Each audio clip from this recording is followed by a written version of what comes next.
അലി വളരെ കാലം സേവനം ചെയ്ത തത്താനി സ്ഥാനെ പറ്റി ഒരു സ്ഥാനത്തെ ഇവിടെ ജോലി ചെയ്തിരുന്നും കൂടെ ഇവിടെ സദർസ്ഥാൻ പടിയും തത്താനി സ്ഥാനം പള്ളിക്കലാണെങ്കിലും വളരെ അടുപ്പമുണ്ടായിരുന്ന ഹിന്ദുസ്ഥാന്മാരായി സ്ഥാനെ പറ്റി രണ്ടു വാക്ക് സംസാരിക്കും. അസ്സലാമു വറഹ്മത്തുള്ളാഹി വബറകാതുഹു. ബിസ്മില്ലാഹിർ റഹ്മാനിർ റഹീം. അൽഹംദുലില്ലാഹി റബ്ബിൽ ആലമീൻ. ദൈവനിരായ ആത്മീയ അവലംബങ്ങൾ സയ്യിദുമാരെ, നമ്മുടെ മഹല്ലത്തിലെ കാരണവന്മാർ, തലമുതിർന്ന നമ്മുടെ കമ്മിറ്റി ഭാരവാഹികൾ, ബഹുമാനപ്പെട്ട മാമുത്തിയാജി, മുഹമ്മദ് ഖാൻ, നമ്മുടെ കൈതം മൊയ്തീൻ ഹാജി തുടങ്ങിയ നമ്മുടെ മുഴുവൻ നാടിൻ്റെ അവലംബങ്ങളായ കാരണവന്മാർ, മഹല്ല്, പള്ളി ഭാരവാഹികൾ, മദ്രസ ഭാരവാഹികൾ, പൂർവ്വ വിദ്യാർത്ഥികൾ, പ്രിയപ്പെട്ട ഉമ്മമാരെ, സഹോദരിമാരെ, വളരെ സന്തോഷകരമായ പ്രതിഫലാർഹമായ ഒരു മജ്‌ലിസിലാണ് നമ്മൾ.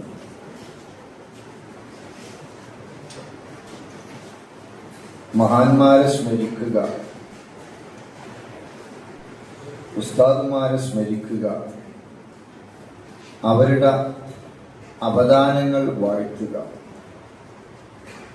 ഇത് പ്രതിഫലാർഹമാണ്, പുണ്യകർമ്മമാണ്. ആ സദസ്സിലാണ് നമ്മളൊക്കെ. നമ്മുടെ ഗുരുവര്യരെ സംബന്ധിച്ച് നല്ല കാര്യങ്ങൾ പറയുന്നത് അല്ലാഹു തആലക്ക് ഇഷ്ടമാണ്.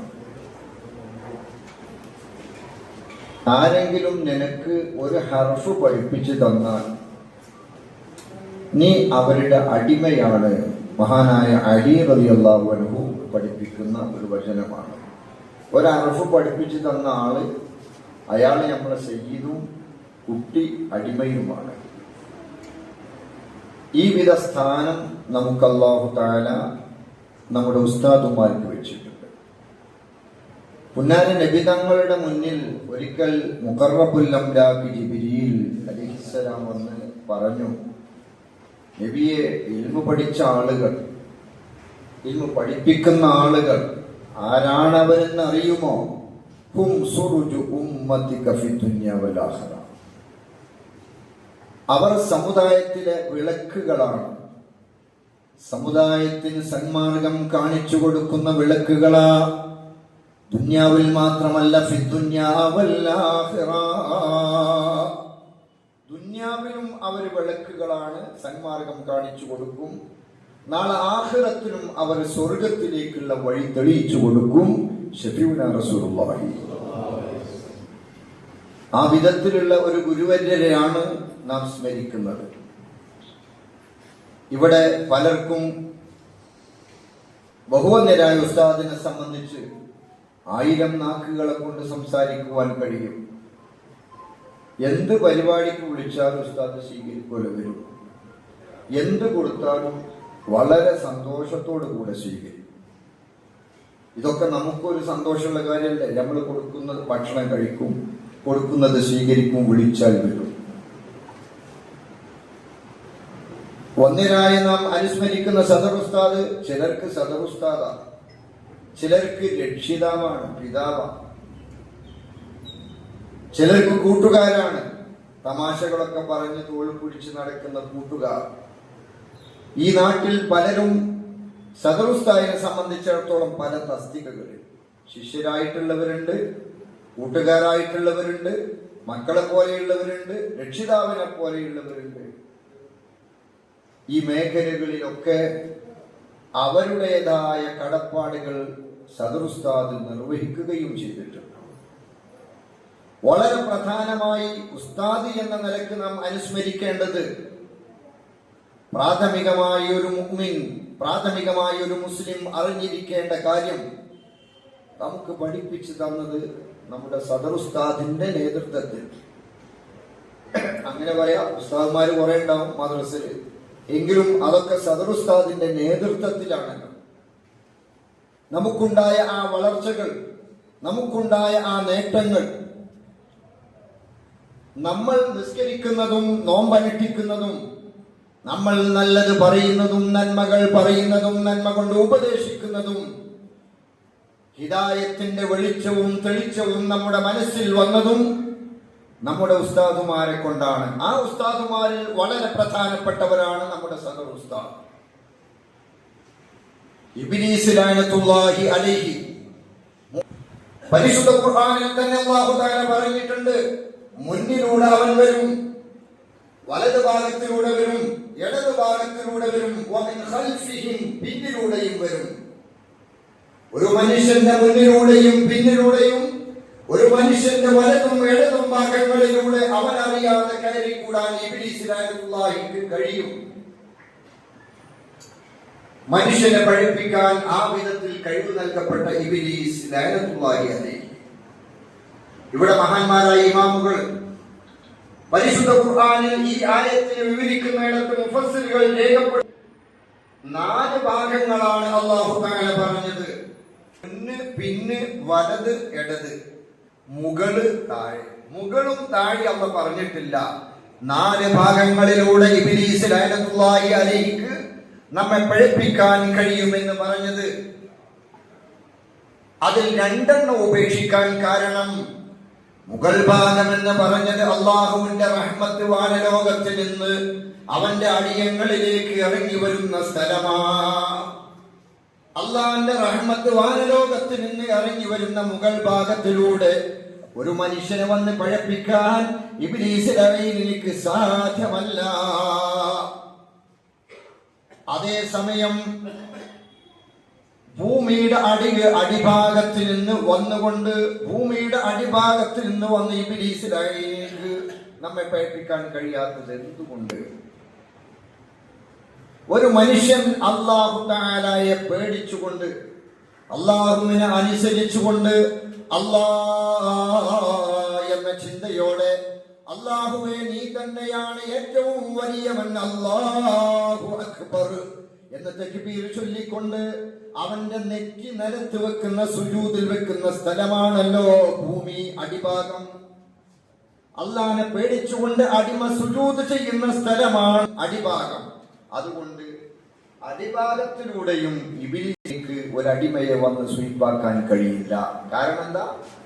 അടിഭാഗത്തിലൂടെ വന്ന് സ്വീപ്പാക്കാൻ കഴിയാത്തത് നമ്മൾ സുജൂദ് ചെയ്യുന്ന സ്ഥലമാണ്. ആ സുജൂദ്, എന്റെ പ്രിയപ്പെട്ട സഹോദരങ്ങൾ, എന്റെ പ്രിയപ്പെട്ട രക്ഷിതാക്കൾ, പ്രിയപ്പെട്ട ഉമ്മമാര്, എന്റെ പ്രിയപ്പെട്ട പന്നന്മാർ, നിസ്കാരം ഉപേക്ഷിക്കുന്നവർ മനസ്സിലാക്കണം, നിങ്ങളെ ഇബ്ലീസിനിക്ക് പിടികൂടാൻ യാതൊരു പ്രയാസവും ഇല്ല. ഒരു മനുഷ്യന്റെ ഏറ്റവും ഭീതിതമായ അവസരമാണല്ലോ മരണം. ഇന്നലിൽ മൗതി ലസകറാത്ത്. ഭീകരമാണ് മരണത്തിന്റെ മുഖം, വേദനാജനകമാണ് മരണം എന്ന് പുന്നാര നബി തങ്ങൾ പഠിപ്പിച്ച മരണം. ആ ഭീതിതമായ അവസരത്തിൽ ഇബ്ലീസ് ലഅനത്തുല്ലാഹി അലൈഹി വെള്ളപ്പാത്രവുമായി വന്ന് നമ്മെ സൂയിപ്പാക്കില്ലേ? ദാഹമൗതത് കൂട്ടിടും ഇബ്ലീസ് കൂസിനെ കാട്ടിടും, നേരം ലഈനവനാട്ടുവാൻ ബദിരീങ്ങളാൽ തുണറബ്ബന. നമ്മൾ കുത്തുബിയത്തൊക്കെ ചെല്ലുമ്പോ അവസാനത്തിൽ അത് ചെല്ലും. ഇപ്പൊ മജ്‌ലിസിനുകൊണ്ട് അവസാനത്തിൽ അതുണ്ടല്ലോ ചില വരികളിൽ. അപ്പൊ ആ മൗത്തിന്റെ നേരം, ദാഹമൗത്തത് കൂട്ടിടും ഇബ്ലീസ് കൂസിനെ കാട്ടിടും. കൂസ് എന്ന വെള്ളപ്പാത്രം. ശക്തമായ ദാഹം കൊണ്ട് പരീക്ഷിക്കുന്ന മരണനേരത്ത് വെള്ളപ്പാത്രവുമായി വന്ന് ഇബ്ലീസ് സുഹിപ്പാക്കുമ്പോൾ, സുജൂദ് ചെയ്ത മനുഷ്യനാണെങ്കിൽ ഇബ്ലീസിന്റെ ശരീരത്തിൽ പെടൂല. സുജൂദ് ചെയ്യാന്ന് വെറുതെ സുജൂദ് ചെയ്യാന്നല്ല, നിസ്കരിക്കണം. 5 നേരത്തെ നിസ്കാരം പ്രധാനമാണ്.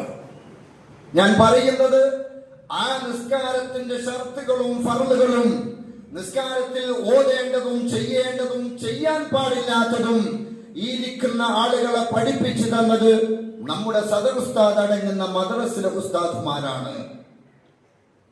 ആ മഅരിഫത്ത് നമ്മുടെ ഹൃദയത്തിൽ ഉണ്ടാകുമ്പോൾ, ആ മഅരിഫത്തിന്റെ നൂറ്, ആ മഅരിഫത്തിന്റെ പ്രകാശം നമ്മുടെ ഹൃദയത്തിൽ ഉണ്ടാകുമ്പോൾ, അതും ഇബ്ലീസിന് പേടിയുള്ള കാര്യമാണ്. മഹാനായ അബൂ സഈദ് അൽ ഖുദ്രി റളിയല്ലാഹു അൻഹു ഇബ്ലീസിനെ നേർക്കുനേരെ കണ്ട പലരുമുണ്ട്. ഉറക്കത്തിൽ കണ്ടാലും സ്വഹാബത്തൊക്കെ കണ്ടാൽ അത് നേരെ കണ്ട മാതിരി തന്നെ. ആ സ്വപ്നം നമുക്ക് തെളിവാണ്. പ്രവാചകരുടെ സ്വപ്നം നമുക്ക് തെളിവാണ്. ഇമാം ബുഖാരി പ്രവാചകരുടെ സ്വപ്നങ്ങൾ വിവരിക്കുന്നുണ്ട്. വഹയിന്റെ തുടക്കം തന്നെ സ്വപ്നമായിരുന്നു. ബാബു ബദഉൽ വഹി, വഹയിന്റെ തുടക്കം എന്ന് പറഞ്ഞിട്ട് സ്വപ്നമായിരുന്നു. വഹയിന്റെ തുടക്കം പ്രവാചകരുടെ സ്വപ്നങ്ങൾ, മഹാന്മാരുടെ സ്വപ്നങ്ങൾ, അത് നമുക്ക് തെളിവാണ്. അബൂ സഈദ് ഖുദ്രി റളിയല്ലാഹു അൻഹു മഹാനെ തൊട്ട് ഉദ്ധരിക്കുന്നു, ഞാൻ ഒരു ദിവസം ഇബ്ലീസിന്റെ സ്വപ്നം കണ്ടു. പേടിക്കപ്പെടുന്ന രീതിയിൽ പ്രച്ഛന്ന വേഷത്തിൽ തല കീഴായിട്ട് ഇങ്ങനെ നിൽക്കുന്നുണ്ട് ഒരു സാധനം. ഇബ്ലീസാണെന്ന് ഒറ്റ നോട്ടത്തിൽ എനിക്ക് മനസ്സിലായി. നമ്മൾ സ്വീപ്പാക്കാൻ വേണ്ടി വന്നതാ. ഞാനൊരു വലിയ വടിയെടുത്തു. ജിന്നെ സ്വീപ്പാക്കാൻ വന്നത് പറഞ്ഞിട്ട് ഞാൻ അടിക്കാൻ നിന്നപ്പോ ഇബ്ലീസിനോട് ചിരിച്ചുകൊണ്ട് പറയാം, വടിയും വാളും പേടിക്കാത്ത എന്നെയാണോ ഈ ചെറിയ സാധനം കൊണ്ട് അടിക്കാൻ വരുന്നത്? എനിക്ക് വാളും വടിയൊന്നും പേടില്ല എന്ന് അറിയില്ലേ? മഹാനായ അബൂ സഈദ് ഖുദ്രി റളിയല്ലാഹു അൻഹു ചോദിച്ചു, പിന്നെ എന്താണോ നിനക്ക് പേടിയുള്ളത്? ആ സമയത്ത് ഇബ്ലീസ് ലഅനത്തുല്ലാഹി അലൈഹി പറയുന്നു, രണ്ട് കാര്യമേ എനിക്ക് ആകെ പേടിയുള്ളൂ, വേറെ ഒന്നും പേടില്ല. ഒന്ന് ഇസ്തിആദത്തുൽ മുസ്തഈദീൻ, പടച്ചോനെ ഇബ്ലീസിന്റെ ശർറിനെ തൊട്ട് എന്നെ കാക്ക്, പടച്ചോനെ ശൈത്താന്റെ ശർറിനെ തൊട്ട് എന്നെ കാക്കണേ. വഇദാ ഖറഅതൽ ഖുർആന ഫസ്തഈദ് ബില്ലാഹ്, നബിയെ തങ്ങൾ ഖുർആൻ ഓതുമ്പോ അല്ലാഹുവിനോട് ശൈത്താനെ തൊട്ട് കാവൽ തേടണേ. അഊദു ബില്ലാഹി മിനശ് ശൈത്വാനിർ റജീം, ആട്ടി ഓടിക്കപ്പെട്ട ശൈത്താന്റെ ശർറിനെ തൊട്ട് ഞാൻ കാവൽ തേടുന്നു എന്നല്ലേ? അപ്പൊ ഔദു പതിവായിട്ട് ചെല്ലുക, ഔദു പതിവായിട്ട് ചെല്ലുക, ശൈത്താന്റെ ശർറിനെ തൊട്ട് കാവൽ തേടണം. ഇന്ന് നമ്മളിൽ നിന്ന് ഇല്ലാതെ പോയതും ഈ ഇസ്തിആദത്ത. അല്ലാഹുവിന്റെ റസൂൽ പരിശുദ്ധമായ ഖുർആൻ ഓതുമ്പോൾ മാത്രമല്ല ഔദു ഓതേണ്ടത്, ശൈത്താനെ തൊട്ട് കാവൽ തേടേണ്ടത്.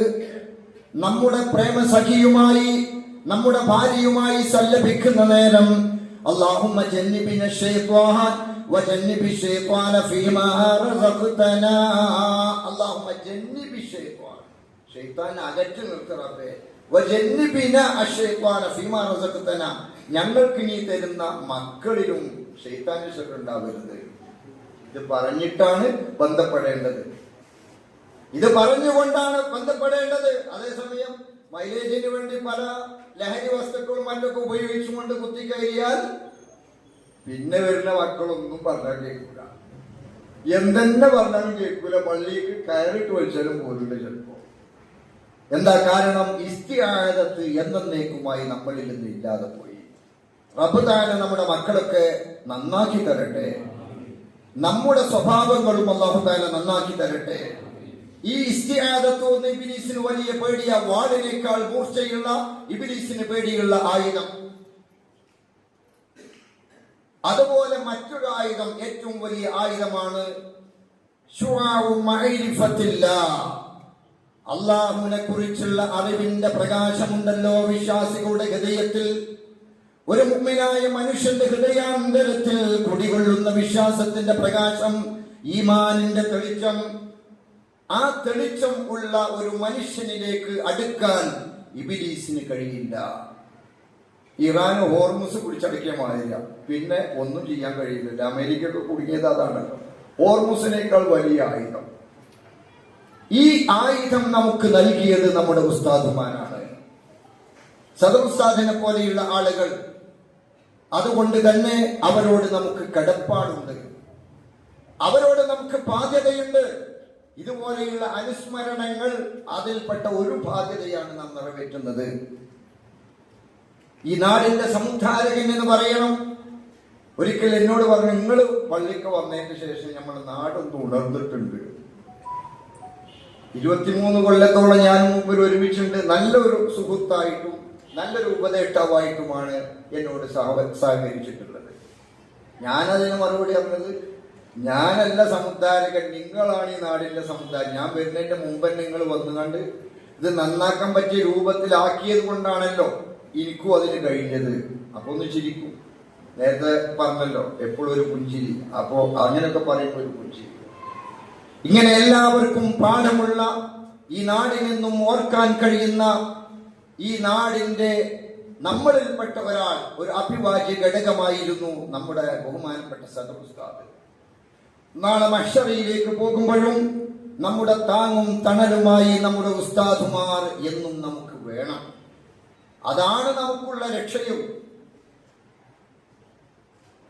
നമ്മുടെ നന്മ എഴുതിയ കിതാബുകൾ, ഇഖ്റഅ കിതാബക യാ അബ്ദി അലാ മുഹ്ലി ഫൻദുർ ഇലൈഹി തറാ ഹൽ കാന മാ കാന ഖാലൽ ജലീലു ഖുദൂ യാ മലായികതി മുറൂ ബി അബ്ദിലൻ ഇലൻ നാരി സുൽത്താന. അല്ലാഹു തആല മലക്കുകളോട് പറയും, ഖുദൂ ഖാലൽ ജലീലു ഖുദൂഹു യാ മലായികതി, പിടിക്കു മലക്കുകളെ അവനെ. എന്നിട്ട് മുറൂ ബി അബ്ദി ഇലൻ നാരി അതുശാന, നരകത്തിലേക്ക് ദാഹിച്ച് വലഞ്ഞവനായിട്ട് കൊണ്ടുപോയി വലിച്ചെറിയൂ എന്ന് പറയുമ്പോൾ, ആ ഭയാനകരമായ ഘട്ടത്തിൽ നമുക്ക് ശഫാഅത്ത് ചെയ്യാൻ അല്ലാഹു തആല അധികാരം നൽകുന്ന ഒരു വിഭാഗമാണ് ഇൽമു നൽകപ്പെട്ട വിഭാഗം. അറിവ് നൽകപ്പെട്ട പണ്ഡിതന്മാർ, ജനങ്ങളെ സംസ്കരിക്കാൻ കഴിവുള്ള പണ്ഡിതന്മാർ. ആ വിഭാഗത്തിൽപ്പെട്ട, ആ കൂട്ടത്തിൽപ്പെട്ട നമുക്ക് ഇഷ്ടപ്പെട്ട നമ്മുടെ ഒരു മാന്യദേഹമാണ് ബഹുമാനപ്പെട്ട സദർ ഉസ്താദ്. അല്ലാഹു സുബ്ഹാനഹു വ തആല സദർ ഉസ്താദിന്റെ ആഖിറത്തിലെ പദവി ഉയർത്തി കൊടുക്കട്ടെ. അല്ലാഹു തആല സദർ ഉസ്താദിനോട് കൂടെ നമ്മെ സ്വർഗീയ ലോകത്ത് ഒരുമിച്ച് കൂട്ടി തരട്ടെ. എന്നെ ക്ഷണിച്ചപ്പോ തന്നെ 2 വാക്ക് സംസാരിക്കാൻ നാളെ ഷംസു പറഞ്ഞാണ്ട് ക്ഷണിച്ചു. അപ്പൊ എനിക്ക് ഭയങ്കര സന്തോഷമായി പോയി. നീണ്ട് സംസാരിക്കണ്ടല്ലോ. ഏതായാലും കേസ് ഉസ്താദ് വന്നപ്പോ ഇനി അങ്ങനെ നീണ്ട് സംസാരിക്കേണ്ടതില്ല. ഓരോ നിയോഗങ്ങൾ നോക്കുക, ഓരോ നിയോഗങ്ങൾ. ഞങ്ങൾ വെല്ലൂരിൽ ഒരുമിച്ചാണ് ഉള്ളത്. ഞാനിവിടെ 23 കൊല്ലം ദർശ നടത്തി, ഇപ്പോഴും ദർശരംഗത്ത്. മൂപ്പര് ദാറുൽ ഇപ്പോഴും ദർശരംഗത്ത്.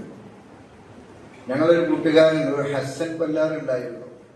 വിഭാഗത്തിൽപ്പെട്ട ആളാണ്, എന്നാൽ അയാളും ദർശരംഗത്ത് തന്നെ. വേറൊരു സുഹൃത്തുണ്ടായിരുന്നു, ഒരു മുഖ്താർ.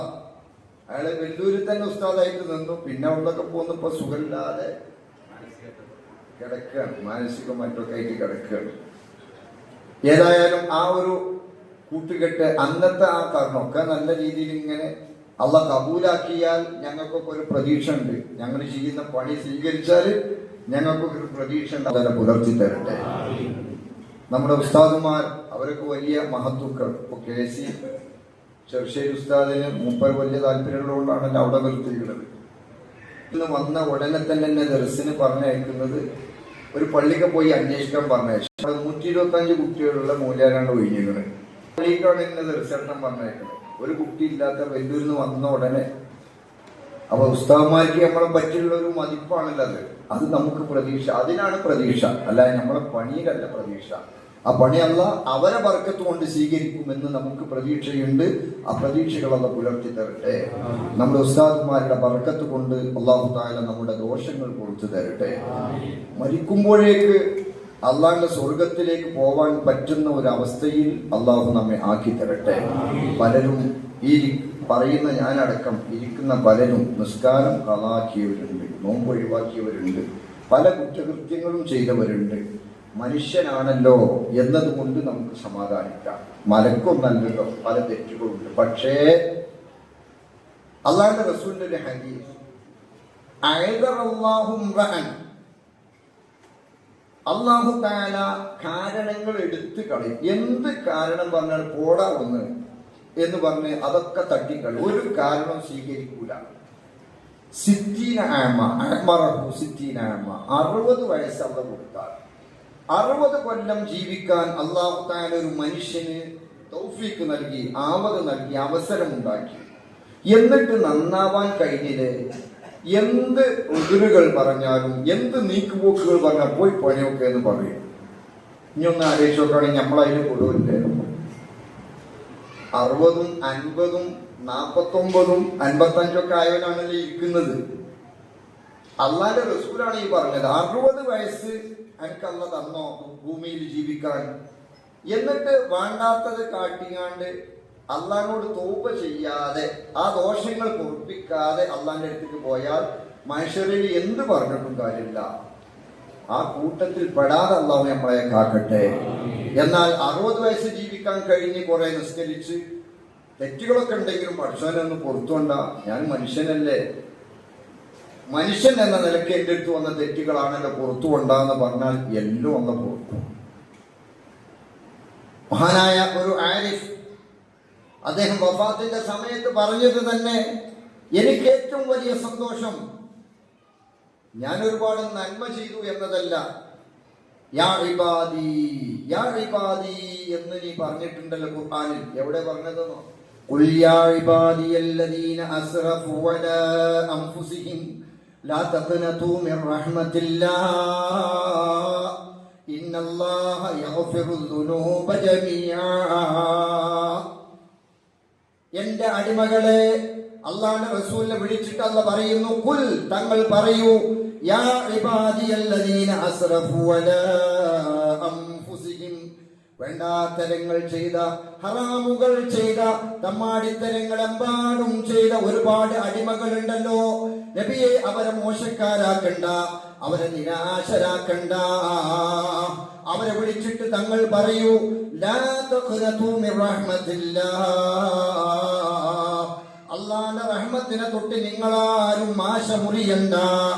ഇന്നല്ലാഹ യഗ്ഫിറുദ് ദുനൂബ ജമീആ, അല്ലാഹു തആല എത്ര ദോഷങ്ങൾ ഉണ്ടെങ്കിലും അതൊക്കെ പുറത്തു തരും എന്ന് എന്റെ അടിമകളോടൊന്ന് പറയൂ. നല്ലവരോട് പറയാനല്ല പറഞ്ഞത്, വേണ്ടാത്തരങ്ങൾ കാട്ടി ഇനിയിപ്പോ ഞാൻ നന്നായിട്ടും കാര്യമില്ല, ആൾക്കാരൊക്കെ എന്നെ അങ്ങനെയല്ലേ എണ്ണുന്നത് എന്ന രീതിയിൽ നിരാശപ്പെട്ടിരിക്കുന്ന ആളുകളോട് പറയേണ്ടത്, നിങ്ങൾ മോശക്കാരല്ല, നിങ്ങൾ ആശ മുറിയണ്ട, അള്ളാന്റെ റഹ്മത്ത് വിശാലമാണ്, എത്ര ദോഷങ്ങൾ ചെയ്താൽ അത് പുറത്തു തരും എന്ന് ഖുർആനിൽ പറഞ്ഞത് യാ ഇബാദി എന്ന് വിളിച്ചിട്ടാ. ആ യാ ഇബാദി എന്നതിൽ ഞാൻ ഉൾക്കൊള്ളുമല്ലോ എന്ന ഒരൊറ്റ സന്തോഷമാ എനിക്കുള്ളത് എന്ന് ഒരു ആരിഫായ മനുഷ്യൻ കിതാബുകൾ രേഖപ്പെടുത്തിയെങ്കിൽ ആ പ്രതീക്ഷ നമുക്കുണ്ടല്ലോ. ആ യാ ഇബാദി എന്നല്ല പറഞ്ഞ് എന്റെ അടിമകളെ എന്ന് പറഞ്ഞാൽ നമ്മളും പെടൂലേ, അതിൽ ഉൾക്കൊള്ളിച്ചിട്ട് നബി തങ്ങളുടെ ഏറ്റവും ഹൈറായ ഉമ്മത്തിൽ നബി തങ്ങളുടെ ഉമ്മത്താണ്, ആ ഉമ്മത്തികളിലും നമ്മൾ പെട്ടു എന്ന ബറക്കത്ത് കൊണ്ടും നബി തങ്ങളോടുള്ള സ്നേഹം കൊണ്ടും ഉസ്താദുമാരോടുള്ള ആദരവ് കൊണ്ടും റബ്ബ് തആല നമ്മുടെ പാപങ്ങൾ പുറത്തു തരട്ടെ. മരിക്കുന്നതിന്റെ മുമ്പ് നമ്മൾ അള്ളാഹിനോട് ഖേദിച്ചു മടങ്ങി കുറച്ചൊക്കെ നിസ്കാരം കാര്യങ്ങളൊക്കെ ചിട്ടപ്പെടുത്തുക, നിസ്കാരം ഇല്ലാന്നല്ല, ഒന്നും കൂടി ചിട്ടപ്പെടുത്തി ഹൈറായ ഒരു വഴിക്ക് വരണം. അതിന് റബ്ബ് തആല നമുക്കൊക്കെ തൗഫീക്ക് നൽകട്ടെ. സദർ ഉസ്താദിനോട് കൂടെ നമ്മെ അള്ളാഹു സ്വർഗത്തിൽ ഒരുമിച്ച് കൂട്ടിത്തരട്ടെ. സദർ ഉസ്താദിന്റെ ആഖിറത്തിലെ പദവികൾ അള്ളാഹു ഉയർത്തി കൊടുക്കട്ടെ. അവർക്കും നമുക്കും അള്ളാഹു മഗ്ഫിറത്തും റഹ്മത്തും നൽകട്ടെ. നമ്മുടെ രോഗങ്ങൾ, ശരീരത്തിലെ വേദനകൾ എല്ലാം അള്ളാഹു തആല ശിഫയാക്കി തരട്ടെ. ഈ മദ്രസ ഒരുപാട് കാലം കൂട്ടുപ്രാർത്ഥന നടത്തിയ, മാത്രമല്ല ദുആ സമ്മേളനം, മജ്ലിസുൽ കുത്തുബിയൊക്കെ. അപ്പോൾ എൻ്റെ പ്രാർത്ഥന ഉസ്താദ് ദ്വാരിക്കണമെന്ന് പലരും ഇങ്ങോട്ട് വരുന്നതിന് മുമ്പ് എന്നെ ഫോൺ ചെയ്ത്, ഉസ്താദ് വരൂലെ ദുആ ചെയ്യണം. അറ്റാക്ക് രോഗികൾ, ബ്ലോക്കുള്ളവർ, സ്ട്രോക്ക് വന്നവർ, ഇങ്ങനെ പലരും, അതുപോലെ വിദേശത്തുള്ള സഹോദരങ്ങൾ, പാലക്കാട്, കോയമ്പത്തൂർ, പല ഭാഗത്ത് കച്ചവടം ചെയ്യുന്നവർ പലരും ദുആ ചെയ്യാൻ ഏൽപ്പിച്ചു. എല്ലാവരുടെ ബിസിനസ്സുകളിലും ജോലികളിലും അല്ലാഹു തആല ഖൈറും ബറക്കത്തും ഏറ്റി കൊടുക്കട്ടെ. അതിൽ മക്കളില്ലാതെ കഷ്ടപ്പെടുന്നവർ അല്ലാഹു അവർക്ക് സ്വാലിഹായ മക്കളെ നൽകട്ടെ. വിദേശത്ത് ജോലി ചെയ്യുന്ന നമ്മുടെ മക്കൾ, പേരമക്കൾ, നമ്മുടെ മരുമക്കൾ എല്ലാവർക്കും അല്ലാഹു ഖൈറും ബറക്കത്തും നൽകുമാറാവട്ടെ.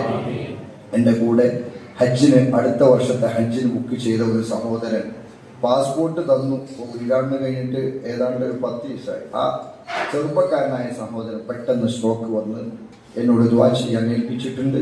അല്ലാഹു സുബ്ഹാനഹു വ തആല ആ സഹോദരന്റെ രോഗം മാറ്റി കൊടുക്കട്ടെ. അടുത്ത വർഷത്തെ ഹജ്ജിന് എന്നോട് കൂടെ പോരാൻ ഉദ്ദേശിച്ചുകൊണ്ട് പാസ്പോർട്ട് തന്ന സഹോദരന് അതിനുള്ള ആരോഗ്യം തിരിച്ചു നൽകട്ടെ. അതുപോലെ ഉംറയ്ക്ക് പോകുന്ന നമ്മുടെ വീരാണ് പുസ്തകം അടുത്ത ദിവസം ഉംറയ്ക്ക് പോകുക എന്ന് പറഞ്ഞു. നമ്മളെ ഈ പരിസരത്തു നിന്നൊക്കെ ഉള്ള ആളുകൾ പലരും മൂപ്പരെ കൂടെ പോകുന്നുണ്ട്. ഉസ്താദ് പറയാറുണ്ടായിരുന്നു, നിങ്ങൾ എന്തെങ്കിലുമൊക്കെ ഒന്ന് നോക്കണം കേട്ടോ, എന്തെങ്കിലുമൊക്കെ ഒന്ന് നോക്കണം. ഇതിപ്പോ അങ്ങനെ സ്ഥിരമായിട്ട് കണക്കൂട്ടില്ല. അപ്പൊ ഇപ്പോ ആ നിലക്ക് ഏതായാലും സദുസ്താദ് പോണതിന്റെ മുമ്പ് കഴിഞ്ഞിട്ടില്ലെങ്കിലും സദുസ്താദ് പോയതിന്റെ ശേഷം അങ്ങനെ ഒരു തസ്തികയിലെത്തി. പക്ഷെ എനിക്ക് ചെറിയ ക്ഷീണമുണ്ടോ എന്ന് ചിലപ്പോൾ ചോദിക്കും. ക്ഷീണമൊന്നുമില്ല. അള്ളാഹു തആല ഖൈറും ബർക്കത്തും കൊടുക്കട്ടെ. ഞമ്മക്ക് ഒരാൾക്ക് കൊടുത്തുകൊണ്ട് തികയോളം കൊടുക്കാൻ കഴിയില്ലല്ലോ, എന്തെങ്കിലുമൊക്കെ കൊടുക്കാനല്ലേ കഴിയുള്ളൂ. പക്ഷെ മൗലൂദൊക്കെ ഉണ്ടാകുമ്പോൾ ഒന്ന് വിളിച്ചാൽ 500,000 കൊടുക്കുക, ഇതല്ലേ കഴിയുള്ളൂ. മുഴുവൻ കൊടുക്കാൻ കഴിയില്ല. അപ്പൊ ഇങ്ങനെ എന്തെങ്കിലും ഉണ്ടായാൽ അവരെ കാര്യങ്ങൾ അൽഹംദുലില്ലാ സന്തോഷമായിട്ട് പോകുമല്ലോ. അള്ളാഹു നമ്മളെ ഒക്കെ ഖൈറിലും ബർക്കത്തിലാക്കി തരട്ടെ. അള്ളാഹുവെ മരിച്ചുപോയ കൂട്ടുകുടുംബങ്ങൾ അവരുടെ ഖബറുകൾ സ്വർഗ്ഗത്തോപ്പാക്കണേ റഹ്മാനെ. വടച്ചോനെ, ഞങ്ങളെ കേവി, ഞങ്ങളെ ബഹുമാനപ്പെട്ട വാക്കുവാജി പോലെയുള്ള പഴയ കമ്മിറ്റി ഭാരവാഹികൾ, ഞാൻ വരുമ്പോഴുണ്ടായിരുന്ന കാരണന്മാരും ഒട്ടുമുക്ക ആളുകളും ഖബറിന്റെ ഉള്ളിലായിപ്പോയി. അവരുടെയൊക്കെ ഖബറുകൾ സ്വർഗ്ഗത്തോപ്പാക്കണേ റഹ്മാനെ.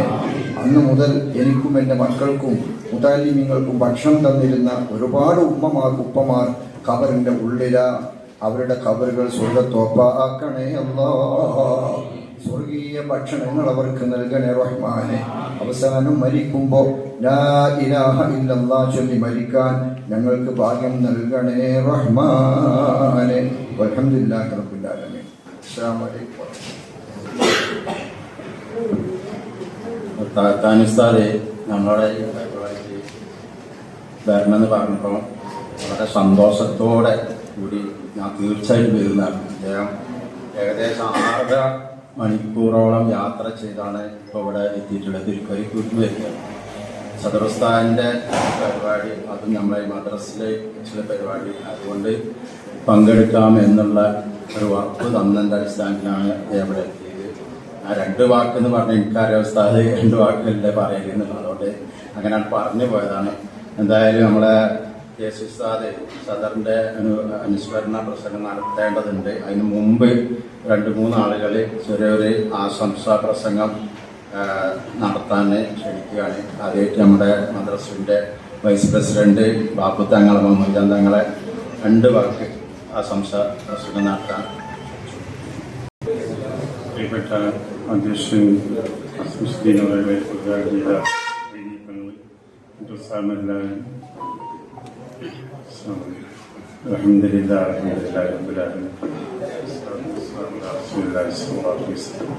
നാം ഇന്നിവരെ ഒരുമിച്ച് കൂട്ടിയിട്ടുള്ളത് നമ്മുടെ ഈ മദ്രസയിലെ ദീർഘകാലം 50 കൊല്ലത്തോളം സദർ ഉസ്താദായി പ്രവർത്തിച്ച ബഹുമാനപ്പെട്ട MP മുഹമ്മദ് മുസ്ലിയാർ അവരുടെ സ്മരണയെ ഓർക്കുവാൻ വേണ്ടിയിട്ടാണ് നമ്മൾ ഒരുമിച്ച് കൂട്ടിയിട്ടുള്ളത്. എനിക്ക് അദ്ദേഹം ഉസ്താദ് എന്തെങ്കിലും കൂടിയിട്ട് ഞാൻ കുറച്ച് സമയത്ത് ഈ കമ്മിറ്റിയിൽ ഉൾപ്പെടുത്തിയതിനു ശേഷം സദസ്സായിട്ട് ഞാൻ കുറെ അധികം ബന്ധപ്പെട്ടിട്ടുണ്ട്. അപ്പം അന്ന് അദ്ദേഹത്തിന്റെ പല കാര്യങ്ങളും സംസാരിക്കലും വളരെ ചിരിച്ചുകൊണ്ടുള്ള ആ സംസാരങ്ങളെല്ലാം കേട്ടാൽ ഒരു സന്തോഷം തന്നെയായിരുന്നു. പിന്നെ ഇവിടെ പറഞ്ഞതുമായി തന്നെ ഏത് കാര്യത്തിനെ വിളിച്ചാലും സന്തോഷത്തോടു കൂടി അദ്ദേഹം വീട്ടിലും പല സമയത്തും എന്റെ വീട്ടിൽ വന്നിട്ടുണ്ട്. കാര്യത്തിന് വിളിച്ചാലും സന്തോഷത്തോടെ സ്വീകരിക്കും. അത് ചിരിച്ചുകൊണ്ട് പറഞ്ഞുകൊണ്ടായിരിക്കും അദ്ദേഹത്തിന്റെ ഇതുണ്ടാകും. പിന്നെ നമ്മുടെ ഈ മദ്രസ ഇന്ന് ഈ നിലയ്ക്ക് എത്തിയിട്ടുള്ളത് അദ്ദേഹത്തിന്റെ പ്രവർത്തനം കൊണ്ട് മാത്രമാണ് ഈ നിലയ്ക്ക് ഈ മദ്രസ എത്തിയിട്ടുള്ളത്. പക്ഷേ അദ്ദേഹത്തിന്റെ പ്രവർത്തനങ്ങൾ കൊണ്ട് ഇത്രയും നമ്മുടെ മദ്രസ വന്നെങ്കിലും കൂടിയിട്ട് ഇന്ന് ഇവിടെയുള്ള മദ്രസാമാർ അതേ നിലയ്ക്ക് പോകുകയാണെങ്കിൽ നമുക്ക് ഇതിനേക്കാൾ കൂടുതൽ ഉഷാറായി പോകുമായിരുന്നു എന്നാണ് ഞാൻ ആഗ്രഹിക്കുന്നത്. കാരണം ആ ഉസ്താദിന്റെ പ്രവർത്തനങ്ങളും അവരുടെ എല്ലാ കാര്യങ്ങളും ഉസ്താദന്മാരോടുള്ള ബന്ധങ്ങളും കുട്ടികളോടുള്ള ബന്ധങ്ങളും രക്ഷിതാക്കന്മാരോടുള്ള ബന്ധങ്ങളും എല്ലാം തന്നെ വളരെ നല്ല നിലയ്ക്കായിരുന്നു നമ്മുടെ സദുസ്താദുണ്ടായത്. അതേസമയത്ത് ഇന്ന് എല്ലാ ഉസ്താദന്മാരെയും കുറ്റം പറയല്ല, ഒരു കൃത്യസമയത്ത് 6:25 എന്ന് പറഞ്ഞാൽ 6:25 മദ്രസയിൽ വന്ന് 9:30 മണിക്ക് 9:25 ആകുമ്പോൾ സ്ഥലം വിട്ട് പിന്നെ നാട്ടുകാരായിട്ടും ബന്ധമില്ല, കുട്ടികളായിട്ടും ബന്ധമില്ല, ആരെയും ബന്ധമില്ല. അതായിരുന്നു അന്നേരം സമയത്ത് നമ്മുടെ പഴയ ഉസ്താദ് അങ്ങനെയില്ലായിരുന്നു. എല്ലാ ആൾക്കാരെയും രക്ഷിതാക്കന്മാരായിട്ടും കുട്ടികളായിട്ടും എല്ലാവരെയും ബന്ധപ്പെട്ട് നടക്കുന്ന ഒരാളായിരുന്നു. അതുകൊണ്ടാണ് അദ്ദേഹത്തെ ഇന്നും എല്ലാവരുടെ മനസ്സിലും ഉള്ളത്. ഇന്നത്തെ ഉസ്താദന്മാരെ പറ്റി ഒരാൾക്കും ഓർമ്മ പോലും ഉണ്ടായിരിക്കില്ല. കാരണം ഉസ്താദിനെ കണ്ടില്ല. ക്ലാസ് ഒന്നര മണിക്കൂർ നേരം ഉസ്താദിനെ കാണുള്ളൂ, പിന്നെ ഉസ്താദിനെ കാണില്ല. അപ്പൊ ഉസ്താദ്മാരെ പറ്റി ആർക്കും കുട്ടികൾക്കും ചിന്തണ്ടാവില്ല, രക്ഷിതാക്കന്മാർക്കും ചിന്തണ്ടാവില്ല. അതുകൊണ്ട് ഉസ്താദിന്റെ അതേ രീതി നമ്മളെല്ലാവരും പ്രവർത്തിക്കണമെന്ന് അഭ്യർത്ഥിക്കുകയാണ്. ഈ യോഗത്തിന് ആശംസ നേരിടുകൊണ്ട് ഞാൻ നിർത്തുന്നു. അസ്സലാമു അലൈക്കും.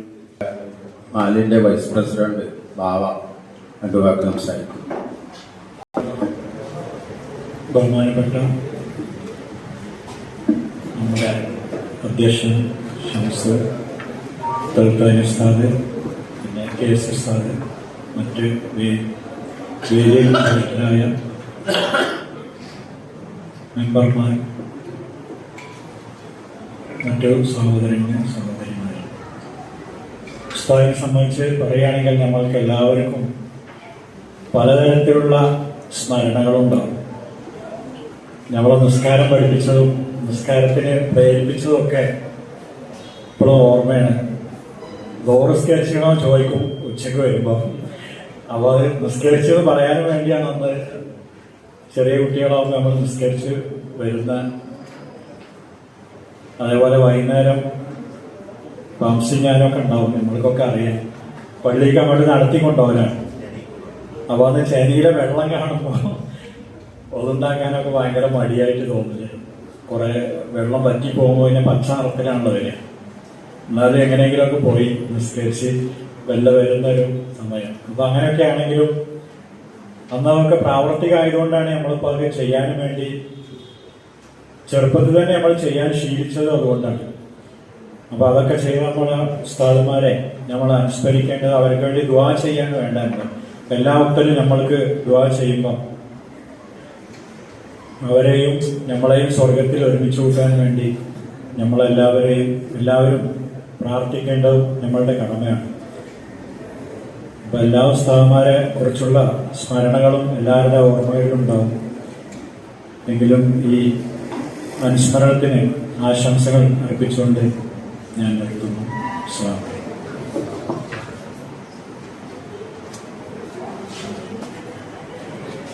നമ്മുടെ മദ്രസയുടെ പ്രസിഡന്റ് ബാവ കാലിന് സുഖമില്ലാതെ വീട്ടിൽ വിശ്രമത്തിലാണ്. അദ്ദേഹത്തിന് ദുആ ചെയ്യാൻ പറഞ്ഞിട്ടുണ്ട്, അസുഖത്തിന് പെട്ടെന്ന് ശുദ്ധയാകാൻ വേണ്ടിയിട്ട്.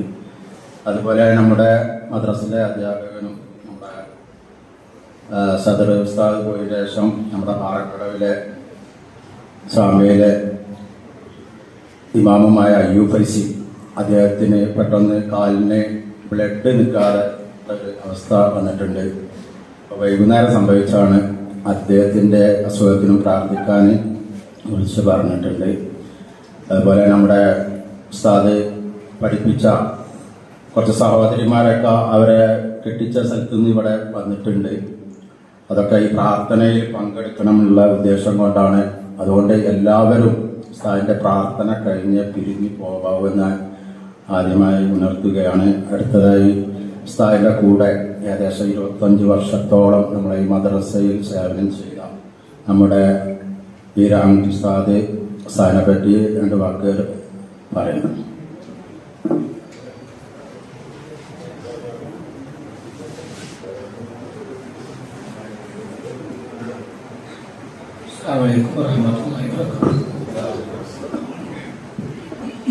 ബഹുമാനപ്പെട്ട ഉസ്താദ്, ഉസ്താദ്, നാട്ടുകാർ, ഉപഭംഗന്മാർ,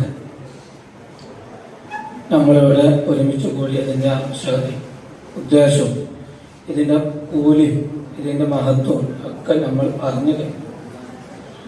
ഞാൻ ഏകദേശം 2001 ബാക്കിയാത്തിൽ നിന്ന് ഇറങ്ങണത്. എനിക്കിപ്പോൾ ഓർമ്മയുണ്ട്. ഏകദേശം 2001 ഡിസംബർ 15 റമദാൻ കഴിഞ്ഞ് 6 കൊല്ലം കഴിഞ്ഞ് ആ വർഷം ഈ മദ്രസ തുറക്കുന്നത്. അതിൻ്റെ ഒരു ആഴ്ച മുമ്പ് എൻ്റെ ഉസ്താദ് സദർ ഉസ്താദിൻ്റെ അയൽവാസിയാണ് മാനൂരിലെ ഉസ്താദിനറിയാം.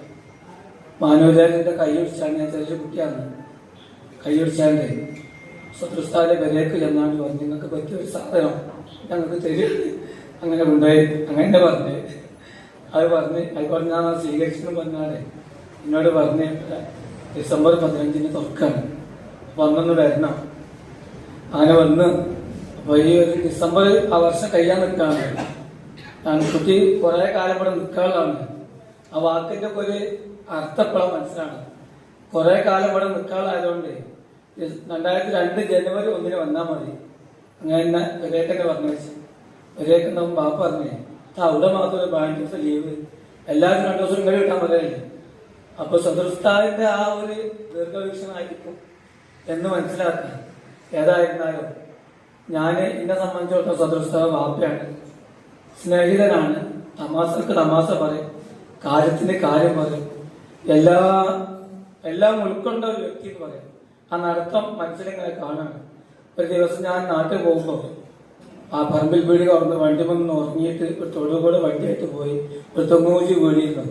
അതിന്റെ ശേഷം എന്റെ വണ്ടിമേലെ മൂപ്പര് കയറുമ്പോൾ ഒപ്പമുള്ളവരോട് പറയും, മക്കളെ കെട്ടിയിലേക്ക് പറമ്പിൽ വീട് തൊങ്ങൂജിയിട്ടോ ഇത് പറഞ്ഞിട്ട് വന്ന് എല്ലാവർക്കും കാര്യം തമാശക്ക് തമാശ പറയും. ചിലപ്പം മദ്രസ വിടുമ്പോ കറണ്ട് ഉണ്ടാവില്ല. അപ്പൊ നമ്മള് ലൈറ്റ് ഓഫ് ആക്കാൻ മറന്നു. നമ്മൾ പോയതിന്റെ ശേഷം മൂപ്പര് വൈകുന്നേരമൊക്കെ പോകുമ്പോൾ കണ്ടു ലൈറ്റത്തിന്റെ കണ്ടാൽ അല്ലെങ്കിൽ ഇവർക്ക് ആരെയും വിളിക്കും, സ്വതസ്ഥായ ലൈറ്റ് ഓഫ് ആക്കിയില്ല എന്നെ ക്ലാസ്സിൽ. ആ മൂപ്പര് അപ്പൊ വിളിച്ചിട്ട് പറയും, കുട്ടിയെ ഞാനതാണ് ഓഫാക്കി, നമുക്ക് ബുദ്ധിമുട്ടൊന്നുമില്ലല്ലോ. അപ്പൊ അതൊരു നല്ലൊരു കുത്തുവാണ്, പിന്നെ നല്ല കർശനമായ വാക്കാണ്. ഞാനതാണ് ഓഫാക്കുന്നത്, ബുദ്ധിമുട്ടൊന്നുമില്ലല്ലോ. ഞാൻ എവിടെയെങ്കിലും വീട്ടിലോ അല്ലെങ്കിൽ പള്ളികളോ പോയിക്കാറ് ഇല്ല, നമുക്ക് ബുദ്ധിമുട്ടൊന്നുമില്ല പറയുമ്പോ മൂപ്പരൊക്കെ ഓഫാക്കിയിട്ട് പിറ്റേന്ന് പറയും. സ്റ്റാഫ് യോഗം വിളിച്ചു, നിങ്ങളെ വിളിച്ചിട്ട് കർശനമായിട്ട് പറയും. ചൂടാകെ വാക്കലൊന്നുമല്ല, നമ്മള് ഒരു ബൾബ് ഏറെ കത്തിനോണ്ടല്ല, ഇതിന്റെ പൈസ ഏതാണെന്ന് നിങ്ങൾക്ക് അറിയാം. അത് ഇതിനു വേണ്ടി ജനങ്ങൾ സംഭാവന നൽകി കുട്ടികളെ പഠിപ്പിക്കാൻ വേണ്ടി അതൊരു മിനിറ്റ് അല്ലെങ്കിൽ കുറച്ചു നേരം ആവശ്യമില്ലാതെ കത്തിപ്പോയിട്ടുണ്ടെങ്കിൽ അതിന് ഉത്തരം നമ്മൾ തന്നെ പറയേണ്ടി വരും.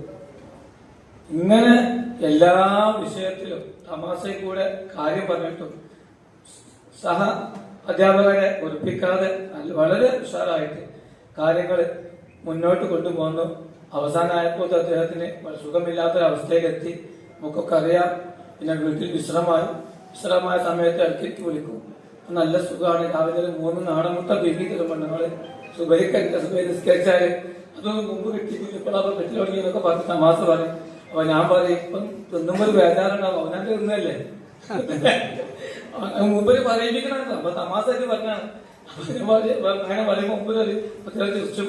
പിന്നെ ഞങ്ങള് ഗ്രൂപ്പിലൊക്കെ ഓരോ തമാശകൾ പറയുമ്പോൾ മുമ്പ് ആ ഗ്രൂപ്പിലുണ്ട്, എനിക്ക് വിവരം കിട്ടിയത് ഞാൻ അറിഞ്ഞത് എന്നൊക്കെ പറഞ്ഞ് മുമ്പിൽ വിട്ട് പറയും. ഇങ്ങനെ തമാശയും കാര്യവുമായി ഏത് വിഷയത്തിലും ചിലപ്പോൾ പഠിപ്പിക്കുന്ന സമയത്ത് വല്ലാതെ ഇവിടെ ഇങ്ങനെ പോകുമ്പോ എന്തെങ്കിലും കണ്ടാല് പിന്നെ ചിലപ്പോ ചില കുട്ടികളെ കളിക്കുന്നുണ്ടാവും, പുസ്തകം പഠിപ്പിക്കുന്നുണ്ടാവും. അപ്പൊ പിന്നെ അപ്പന്റെ ക്ലാസ് വന്നിട്ട് സ്റ്റാൻഡ് അറിയാം, പിന്നെ ആ കുട്ടിയെ പുസ്തകത്തിൽ നോക്കണില്ല, അല്ലെങ്കിൽ ആ കുട്ടികൾ പറഞ്ഞ ശ്രദ്ധിക്കണില്ല. അപ്പൊ തന്നെ വന്ന് പറഞ്ഞു. ആദ്യകാലത്ത് അങ്ങനെയായി, പിന്നെ കുറച്ച് കുറഞ്ഞു. അങ്ങനെ അതിൽ കുറെ നിൽക്കുമ്പോണ്ടാവാല് ആദ്യകാലത്ത് അത്ര സ്ട്രോങ് ആയി. ഞാൻ വരുന്ന കാലത്തൊക്കെ ഭയങ്കര സ്ട്രോങ് ആയി. എനിക്കത് ഞാൻ വരുന്ന കാലത്തും ഇവിടെ ലോറിസ്കാരത്തെ ഭാവം പറഞ്ഞ മാതിരി ലോറിസ്കാരം ഒരു ഭാഗം, അസറസ്കാരം ഒരു ഭാഗം, ഒഴിയും ഒരു ഭാഗം അതിൻ്റെ പള്ളിയും ഞാനത് ഒരു വർഷം അത് കൊണ്ടുപോയിട്ടുണ്ട്, ഓർമ്മയുണ്ട്. ഏതായിരുന്നാലും അള്ളാഹുത്താൻ അദ്ദേഹത്തിന്റെ പദവി ഉയർത്തി കൊടുക്കട്ടെ. വിശാലമായ ഉസ്താദ് പറയും, ഇതിപ്പോ പറയാൻ അവസരം കിട്ടിയ എല്ലാവർക്കും അവനാന്റെ കഥ പറയാനുണ്ട്. നമ്മളെ വിലയൊക്കെ വന്നത്, നമ്മളോട് തമാശ പറഞ്ഞു, കാര്യം പറഞ്ഞു ഒക്കെ ഉണ്ട്. അതുകൊണ്ട് എല്ലാം നിങ്ങളൊക്കെ ചെയ്യേണ്ട ഒരു കർമ്മം ഉസ്താദുമാരെ എപ്പോഴും ദുആ ചെയ്യും. അതേപോലെ തന്നെ പെണ്ണുങ്ങളൊക്കെ എപ്പോഴും പറയലുണ്ട്, അത് ജീവൻ പോയ കബറിനൊക്കെ വന്നോക്കെ ആരും ഉണ്ടാവില്ല. ആ സദുസ്താദ് വെച്ചിട്ട് നിങ്ങൾ അപ്പോഴേക്കൊന്നും ഒന്നൊക്കെയുള്ള ആൾക്കാർ പറയലുണ്ട്. അപ്പൊ നിങ്ങളൊക്കെ എന്ത് ചെയ്യണറിയും, ഇടയ്ക്കൊക്കെ ആ ബൈക്ക് പോകുമ്പോ മോനെ വിളിച്ചിട്ട് ഞാൻ പല കബറിന് വന്നിട്ടുണ്ട്, നിങ്ങൾ വരണോ, അല്ലെങ്കിൽ നിങ്ങൾ പോയി ദൂരത്തിന് പോയി എന്നാലും വേണ്ടില്ല ഒക്കെ ചെയ്യണം. കാരണം വെച്ചാൽ ഇത്ര കാലം ഇവിടെ നിന്നിട്ട് നാട്ടുകാരെ പോലും അറിയില്ല, ഇന്നും നിന്റെ നാട്ടുകാരറിയില്ല. എന്റെ കല്യാണത്തിന് വന്ന് നമുക്കൊക്കെ അറിയാം, നാട്ടുകാരില്ലേ, നാട്ടുകാരില്ലാത്ത എന്താ ചിന്ത അറിയില്ല. ഇപ്പൊ ഇങ്ങനെ ഞാൻ അവിടെ ചിലപ്പോ ഇങ്ങനെ ഈ മരിച്ചാലൊരു 3 ദിവസം ഞങ്ങളെ മഹലിലൊക്കെ എല്ലാവരും മരുവിന് ശേഷം 3 ദിവസം മഹലിലെ മൊത്തം വരും. അപ്പൊ അവിടെ മെല്ലെ പോയി ദ്വാരക്കാൻ പറയും. അപ്പൊ ഇതാരാണ്? അതാണ് ഞാക്കാന്റെ മോനാണ്. ഇപ്പോൾ അറിയാൻ തുടങ്ങിയത്. അപ്പൊ ആരും അറിയില്ല. സ്വന്തം അയൽവാസി ഈ പള്ളിയിൽ സമയത്ത് പിന്നെ ഞാൻ ദിവസം രാത്രി 10:30 മണിക്ക് കിടക്കാൻ വേണ്ടി വാതിലടച്ചിങ്ങനെ നമ്മളെ പഴയ പള്ളിയുടെ 2ാമത്തെ പള്ളിയിൽ കുട്ടിയിരുന്നിങ്ങനെ നിർവഹിച്ചിട്ടുണ്ട്. അപ്പോൾ നിർവഹിച്ചപ്പോൾ ഞാൻ ചോദിച്ചു കുട്ടി ആ ചോറ് ചോദിച്ചു പുതിയ കുട്ടികൾ ചേർത്തുമ്പോൾ ഉണ്ടാവില്ലേ. അപ്പോൾ അടിയിലിറങ്ങി കുത്തൽ നിർവഹിച്ച ഉസ്താദ് കാണാതാക്കാണ് ചോറ് വെച്ചു. ആ ചോറ് വെച്ച് കുട്ടി ഒരേ സ്ഥലം എന്റെ 2-3 പേരുടെ അപ്പുറത്തുള്ള പേരിലെ കുറിച്ച്. അപ്പൊ എന്നോട് ഇങ്ങോട്ട് ചോദിച്ചാ നിങ്ങളെ കിടമല ഞാക്കാൻ കുട്ടിയല്ലേ എന്നോട് ഇങ്ങോട്ട് ഞാൻ അങ്ങോട്ട് അങ്ങോട്ടില്ല. അതാണ് ഞങ്ങളൊക്കെ കഥ. നിങ്ങളൊക്കെ ദുആ മാത്രമേ ഞങ്ങൾക്ക് ഉണ്ടാവുള്ളൂ. അള്ളാഹു നമ്മളിൽ നിന്ന് എല്ലാ അമലുകളും കബൂലാക്കട്ടെ. സദൃസ്ഥാവിന്റെ പരലോക ദർജ അള്ളാഹു ഉയർത്തി കൊടുക്കട്ടെ. അദ്ദേഹം ചെയ്ത ഓരോ കർമ്മങ്ങളും അള്ളാഹു താല അദ്ദേഹത്തിന്റെ പദവി ഉയരാനുള്ള കാരണമായി അള്ളാഹു മാറ്റി കൊടുക്കുമാറാവട്ടെ. ആമീൻ.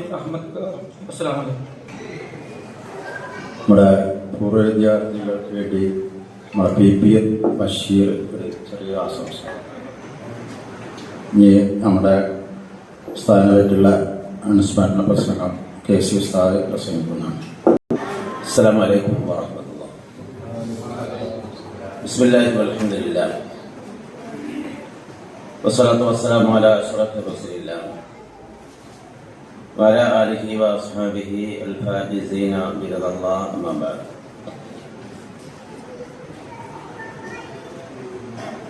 എന്റെ പ്രിയപ്പെട്ട സുഹൃത്ത് തഹ്താനി ഉസ്താദ്, മറ്റ് സാദാത്തുക്കളെ, ഉലമാക്കളെ, ഉമറാക്കളെ, രക്ഷിതാക്കളെ, സഹോദര സഹോദരിമാരെ, മുസ്ലിങ്ങളെ, നമ്മുടെ ഈ സദസ്സ് അല്ലാഹു നമ്മിൽ നിന്ന് ഖബൂൽ ചെയ്യട്ടെ.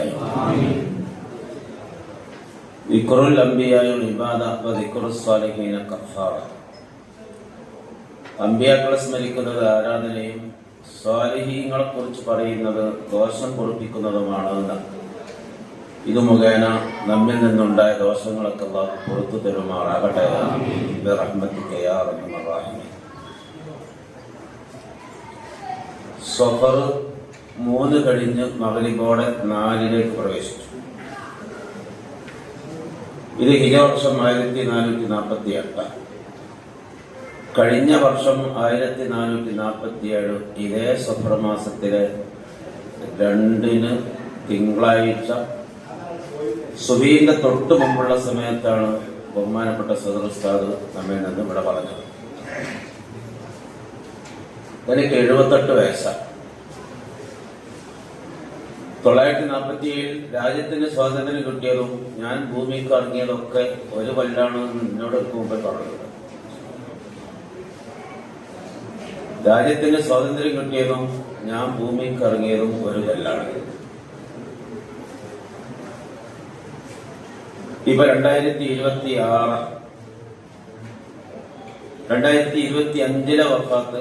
അപ്പോ 78 വയസ്സായിരുന്നു എന്ന് നമുക്ക് കണ്ടെത്താൻ കഴിയും. ഈ ആയുസ്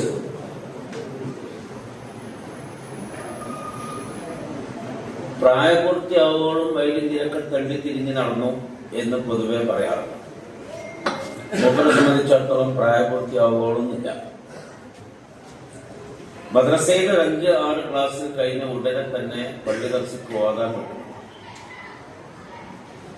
ഒരു 10-11 വയസ്സ് മുതൽ തന്നെ പള്ളി ദർസിൽ ഓതാൻ തുടങ്ങി. പിന്നെ ഈ ഇൽമി മേഖലയിൽ മരം വരെ ഉപയോഗപ്പെടുത്താൻ തൗഫീക്ക് ലഭിച്ച വലിയൊരു ഭാഗ്യവാനാണ്. അത് ചില്ലറ ഭാഗ്യമല്ലോ. ഇപ്പൊ ഈ ഇരിക്കുന്നവരിൽ പലരും പലവിധ മേഖലകളിൽ പ്രവർത്തിക്കുന്നവരാണ്. മുഅ്മിനീങ്ങളാണ്, മുസ്ലിങ്ങളാണ്, അല്ലാഹുവിൽ വിശ്വാസമുണ്ട്, മുത്തനബിയിൽ വിശ്വാസമുണ്ട്, നന്മയിലൊക്കെ നമ്മളുള്ളവരാണ്. എന്നാലും നമ്മുടെ സമയങ്ങൾ പലതും പല വഴിക്കാണ് പലരും ഉപയോഗപ്പെടുത്തിക്കൊണ്ടിരിക്കുന്നത്. മദ്രസയെ സംബന്ധിച്ചിടത്തോളം മദ്രസയിലെത്തിയാൽ കുട്ടികളെ പഠിപ്പിക്കുക. മദ്രസ വിട്ടാൽ പാറക്കടവ് നിസ്കാര പള്ളിയിൽ ഈത്തിക്കാവൽ നിയത്തും വെച്ചിരിക്കല അധികം.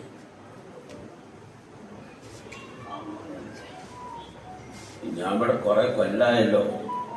എനിക്ക് ശരിക്ക് കടന്നുറങ്ങാൻ പറ്റുന്ന ഒരു റൂം ശരിയാക്കി തരി എന്ന് ഇവിടുത്തുകാരോടാരോടും പറഞ്ഞിട്ടില്ല എന്ന് ഞാൻ അറിഞ്ഞു. ഒരു വയസ്സായ സമയത്തൊക്കെ നല്ല സൗകര്യത്തിൽ ഉണ്ടാക്കി കൊടുക്കുന്നതിന് കുഴപ്പമൊന്നുമില്ല എന്ന് നിങ്ങൾക്കുണ്ടാവും. പക്ഷെ മുപ്പത്തി താല്പര്യമില്ല. റൂം പള്ളിന്റെ പുറത്താണ് ഉണ്ടാക്കപ്പെടുകയാണെങ്കിൽ പള്ളിയായി വഖഫ് ചെയ്യപ്പെട്ടോടത്ത് തന്നെ രാത്രി കടന്നുറങ്ങി ആ ഉറക്കും ഇബാദത്താക്കി മാറ്റണം. കാരണം ഈത്തിക്കാഫിന് നിയത്ത് വെച്ച് ഉറങ്ങിയാൽ മതി. ബഹുമാനപ്പെട്ട ശൈഖുന സൈനുൽ ഉലമ തുർശേരി ഉസ്താദ് അള്ളാഹു ദർജ ഉയർത്തി കൊടുക്കട്ടെ. കണ്ണിയത്ത് ഉസ്താദിന്റെ ഒരു കൂടെ യാത്ര പോയപ്പോ കണ്ണിയത്ത് ഉസ്താദിനെ എപ്പോഴും നല്ല ചൂടാണ്, ഫേമാണ്. പള്ളി കയറി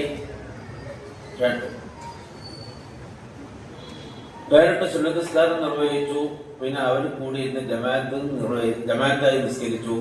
പിന്നുള്ള സുന്നത്തസ്കാരം നിർവഹിച്ചു. പിന്നെ മൂപ്പറുകൾ കുറച്ചേരം ഇങ്ങനെ വിശ്രമിക്കണം, അതിന്റെ ശേഷം പോകാൻ മതി. അപ്പോ ഡ്രൈവറോ ഓരോരാളുണ്ടെങ്കിൽ മൂപ്പരോട് ഫാൻ ഓഫ് ആക്കിയോളാം. ഫാൻ ഓഫ് ആക്കിയിട്ട് പിന്നെ മൂപ്പറിങ്ങനെ ചൂടിട്ടുള്ള ഒരവസ്ഥ. എന്താ ചൂടിട്ടുണ്ടല്ലോ നമുക്ക് ഫാൻ ടൂടെ എന്ന് ചോദിച്ചു. ഫാന് അത് ഇബാദത്ത് ചെയ്യുന്നവർക്കുള്ളതാണ്. നമ്മൾ നിസ്കരിച്ച സമയത്തിട്ടു, അത് വിവാദത്തിലായിരുന്നു, അപ്പതിട്ട് ഉപയോഗപ്പെടുത്താം. ഇപ്പോ വിവാദത്തിലല്ല, നമ്മളിവിടെ നിസ്കാരം കഴിഞ്ഞ് കുറച്ചേരം പറഞ്ഞ് കല്ലുകാലം കിട്ടിയിട്ടൊന്ന് വിശ്രമിക്കുകയാണ്. അപ്പൊ ഈ ഫാൻ ഹലാലല്ല, അതോട് ഓപ്പോസിറ്റാണ്. തീർച്ചയായും പറഞ്ഞു, നിസ്കാരത്തിന്റെ ശേഷം നമ്മൾ പള്ളിയിലാണല്ലോ ഇരിക്കുന്നത്. നിങ്ങൾ വിശ്രമിക്കാൻ വേണ്ടിയിട്ടാണ് ഇരിക്കുന്നതെങ്കിലും ഏതിക്കാപ്പിന് നിയത്ത് വെച്ചാൽ അത് വലിയൊരു ഇബാദത്തായി മാറില്ല. ഏതിക്കാപ്പിന്റെ നിയത്ത് സ്ത്രീകൾക്ക് കേൾക്കുന്നില്ലേ? നിയത്ത് വെച്ചാൽ ഇബാദത്തായല്ലോ. ഇബാദത്ത് എടുക്കുന്നവർക്ക് ഈ ഫാന് പറ്റുമല്ലോ. അപ്പൊ മൂപ്പരുടെ മനസ്സിൽ ആ ഓർമ്മയില്ല. ഏതിക്കാപ്പിന് നിയത്ത് വെച്ചുകൊണ്ട് തന്നെയാണ് അവിടെ ഇരിക്കണത്. ഏത്തിക്കാപ്പിന് നിയത്ത് വെച്ചാൽ പിന്നെ ഇബാദത്തിലായി കഴിഞ്ഞു കൂടലാവുമല്ലോ, അപ്പൊ പിന്നെ ഇത് ഹലാലാവുമല്ലോ എന്ന് പറഞ്ഞപ്പോ അതിന്റെ മനസ്സിന് വിട്ടണം മതിയല്ലേ? അഫേട്ടാണ് അങ്ങനെ ഏത്തിക്കാപ്പിന് നിയത്ത് വെച്ചിരുന്ന് ഫാനിട്ടു. ഇബാദത്ത് ചെയ്യുന്നവർക്ക് ഹലാലാണ് എന്ന് വെച്ചാൽ സദർസ്ഥാന് നേരെ പൊക്കോളും അവിടെയാണ് കണ്ണുറങ്ങുന്നത്. അപ്പൊ മൂപ്പർക്ക് അല്ലാഹു തആല നൽകിയിട്ടുള്ള 78 വർഷക്കാലത്തെ ജീവിതത്തിൽ അള്ളാഹ് ഇഷ്ടപ്പെടാത്ത വഴിയിൽ ഇപ്പൊ എത്രക്കായുണ്ടാകുക? വളരെ കുറഞ്ഞ നേരങ്ങളെ പള്ളിയിലുള്ള ഇഅ്തികാഫ്, കുട്ടികളെ അല്ലെങ്കിൽ വലിയവരെ പഠിപ്പിക്കൽ എന്ന വലിയ ആ അമല് അതല്ലാത്തിനുണ്ടാവും. ഞാൻ അല്ലാത്തത് ഏതില? ഞാൻ ഇന്നിപ്പോ മൂപ്പരെ വലിയ മോൻ റഷീദ് മാഷും വിളിച്ചു, ചെറിയ മകൻ നൗഷാദ് മാഷും വിളിച്ചു. പറ്റി അനുസ്മരണം നടത്താൻ പാറക്കടവുകാര് എന്നെ വിളിച്ചിട്ടുണ്ട്. പ്രത്യേകിച്ച് എന്താ പറഞ്ഞു കൊടുക്കാനുള്ളത്? റഷീദ് മാഷിനോട് പറഞ്ഞതു, ഞങ്ങളെക്കാളേറെ പാറക്കടവർക്കല്ലേ പറ്റി അറിയാം, പിന്നെന്ത് പറഞ്ഞു കൊടുക്കാനാണ്? അവിടെ ഉള്ള സമയങ്ങളിൽ എങ്ങനെയൊക്കെയായിരുന്നു ഇപ്പം എന്ന് അവർക്കറിയാം. അത് എനിക്ക് പറഞ്ഞല്ല, അത് ഞാൻ അവരോട് പറയേണ്ട ആവശ്യമില്ല, അവർക്കറിയാം. വീട്ടിലും കാര്യങ്ങളൊക്കെ എങ്ങനെയായിരുന്നു, ആ സ്വഭാവങ്ങളും അവസ്ഥകളൊക്കെ ഒന്ന് പറഞ്ഞിട്ടുണ്ടാവും. വലിയ അസുഖം ബാധിക്കുന്നത് വരെ അദ്ദേഹം തന്നെയായിരുന്നു തന്റെ വസ്ത്രങ്ങൾ അലക്കിയിരുന്നത്. 4 ആൺമക്കളും 2 പെൺമക്കളും. ഈ 4 ആൺമക്കളുടെയും ഭാര്യമാർ അഥവാ തന്റെ മരുമക്കൾ മൂപ്പരുടെ ആ വസ്ത്രങ്ങളെടുത്ത് അലക്ക് കല്ലിന്റെ അടുത്തേക്ക് പോകുമ്പോൾ പിടിച്ച് പറിച്ച് നോക്കിയിട്ടുണ്ട്. ഇപ്പം കണ്ടു തരി, ഞങ്ങൾ അലക്കിയോളാം, എന്റെ പണി ഞാൻ തന്നെ ഇട്ടിട്ടുണ്ടേ എന്ന് പറഞ്ഞ ഒരിടത്തും കൊടുക്കൂല. മൂപ്പരുടെ സ്വന്തമായ മൂപ്പർ തന്നെ സ്വന്തമായ അലക്കൽ മാത്രല്ല, അത് കഴിഞ്ഞ മൂപ്പർ തോരട്ടോടുത്തുനിന്ന് ഉണങ്ങിയത് എടുത്ത് കൊണ്ട് മടക്കൽ വരെ മൂപ്പരനാകണം എന്നാ മൂപ്പരെ നോക്കണം. വ്യാഴാഴ്ച പെണ്ണ് മദ്രസ വിട്ടു പോകുന്ന നേരം നിങ്ങൾക്ക് അറിയാലോ, വരയിലെത്തി. അന്ന് വൈകുന്നേരം മക്കൾക്ക് വീട്ടിലുണ്ടായാൽ തന്നെ മൂപ്പര് വെച്ചോട്ടാണ് ആ കാർഡ് ഉണ്ടാകുക റേഷൻ ഷാപ്പിലെ മൂപ്പരനെ എടുക്കും. എവിടെയോടെ കാർഡ് വെച്ചാൽ പെണ്ണുകൊണ്ട് ചോദിക്കൂല. കാരണം മൂപ്പരാണ് എടുക്കണതും വെക്കണതും മൂപ്പർക്ക് അതറിയാം. അതെടുത്തിട്ട് സഞ്ചി എടുത്ത് മൂപ്പർ തന്നെ റേഷൻ ഷാപ്പിൽ പോയി അരി വാങ്ങി അത് തലയിൽ ഇങ്ങനെ ഒരു കല്ലുകൊണ്ട് പിടിച്ചിട്ട് മൂപ്പരനെ കൊണ്ടുവന്ന് വിട്ടിട്ടുണ്ട്. മറ്റൊന്നും എന്നോട് പറഞ്ഞത്, ഞങ്ങളൊക്കെ ശമ്പളക്കാരായി വലിയ ആൾക്കാരായി പെണ്ണുങ്ങളും മക്കളും ഒക്കെ ആയി ഒരു തവണ പോലും വീട്ടിക്ക് സാധനം വാങ്ങാൻ പൈസക്ക് കുറച്ച് ആവശ്യമുണ്ട്, നിങ്ങളൊക്കെ മാസം മാസം കുറച്ച് പൈസന്റെ കയ്യിൽ തരട്ടോ എന്ന് പറഞ്ഞിട്ടില്ല. ഞങ്ങൾ 4 മക്കളോടും ഒരു ഒപ്പികയും ചോദിച്ചിട്ടേയില്ല.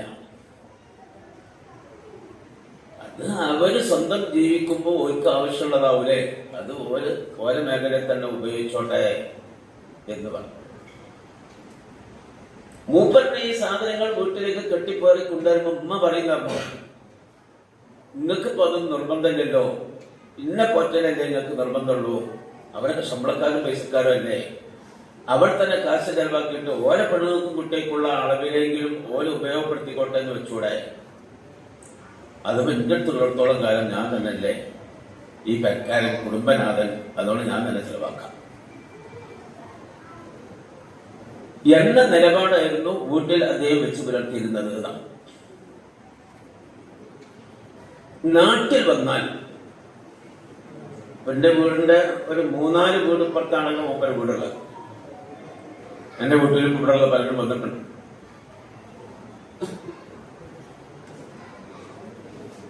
വൈകുന്നേരമായാൽ ബാങ്ക് കൊടുക്കുന്നതിന് ഏതാനും സമയങ്ങൾക്ക് മുമ്പ് പള്ളിയിലെത്തി പോയി.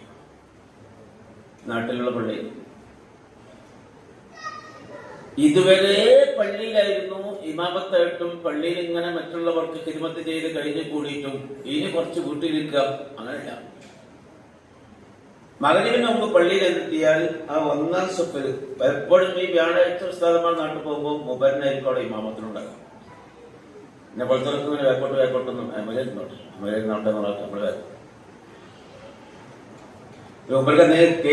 ക്ഷീണത്തിണ്ടെങ്കിൽ എവിടെ കേസ് വേക്കോട്ട് ഇങ്ങോട്ട് വന്നാൽ നിങ്ങളെ നിയമത്തിൽ നിന്നാണ് എന്ന് പറഞ്ഞ് പിടിച്ചു നിർത്തിച്ചിട്ടാണ് നമ്മളൊക്കെ നിർത്തുക.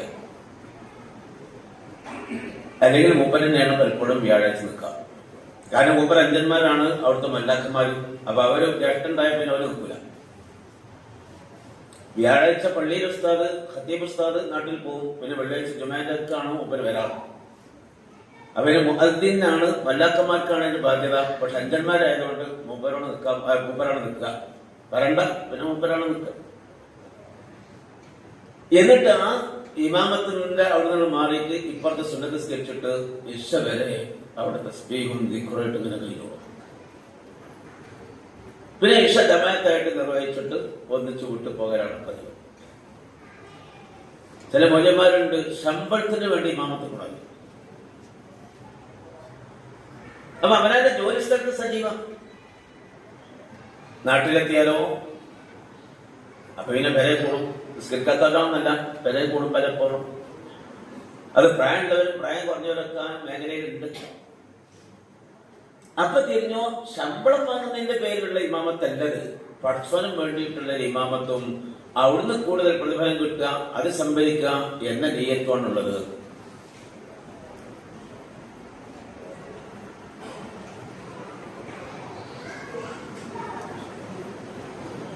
അവസാനം ചില രോഗങ്ങൾക്ക് വരാൻ തുടങ്ങി.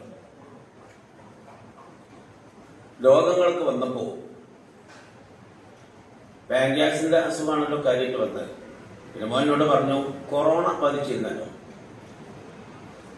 കൊറോണ കുറച്ച് ശക്തമായി തന്നെ ബാധിച്ചിരുന്നു 2020. അതോടുകൂടെ തന്നെ ശാരീരികമായ ക്ഷീണം തുടങ്ങിയിട്ടുണ്ട്. ഒന്നല്ലെങ്കിൽ എന്തെങ്കിലുമൊക്കെ അസുഖങ്ങൾ വന്നുകൊണ്ടിരിക്കുന്നു. അതിന് മുമ്പൊന്നും കാര്യമായിട്ട് അസുഖങ്ങൾ ഇല്ലായിരുന്നു. പിന്നെ അവസാനം വന്നത് പാൻക്രിയാസിന്റെ അസുഖങ്ങളാണ്. ആ അസുഖം കുറച്ച് ഗൗരവമാണ് എന്ന് അദ്ദേഹം എങ്ങനെയോ മനസ്സിലാക്കി. ഡോക്ടർമാർ പറഞ്ഞിട്ടൊന്നുമില്ല. എപ്പോഴും അവിടെ നിന്നൊക്കെ മക്കളോ ബാക്കിയുള്ളവരെ സംസാരിക്കുമ്പോൾ മനസ്സിലാക്കിയിട്ട് ഇത് സുഖമുള്ള അസുഖമല്ല എന്ന് മുമ്പർക്ക് ബോധ്യം. അപ്പോ വയറിനെ വിളിച്ചു. മക്കളെല്ലാരും കിട്ടിയെന്ന് അറിയില്ല, ഉള്ള മക്കളെയും കൂട്ടിയിട്ട് പറഞ്ഞു ഇതൊരു പരീക്ഷണമുണ്ടോ. ഭാര്യനോട് പറഞ്ഞു എന്നെയും അന്യം മക്കളെയും പക്ഷം പരീക്ഷിക്കാൻ നൽകുന്ന ഒരു പരീക്ഷണം.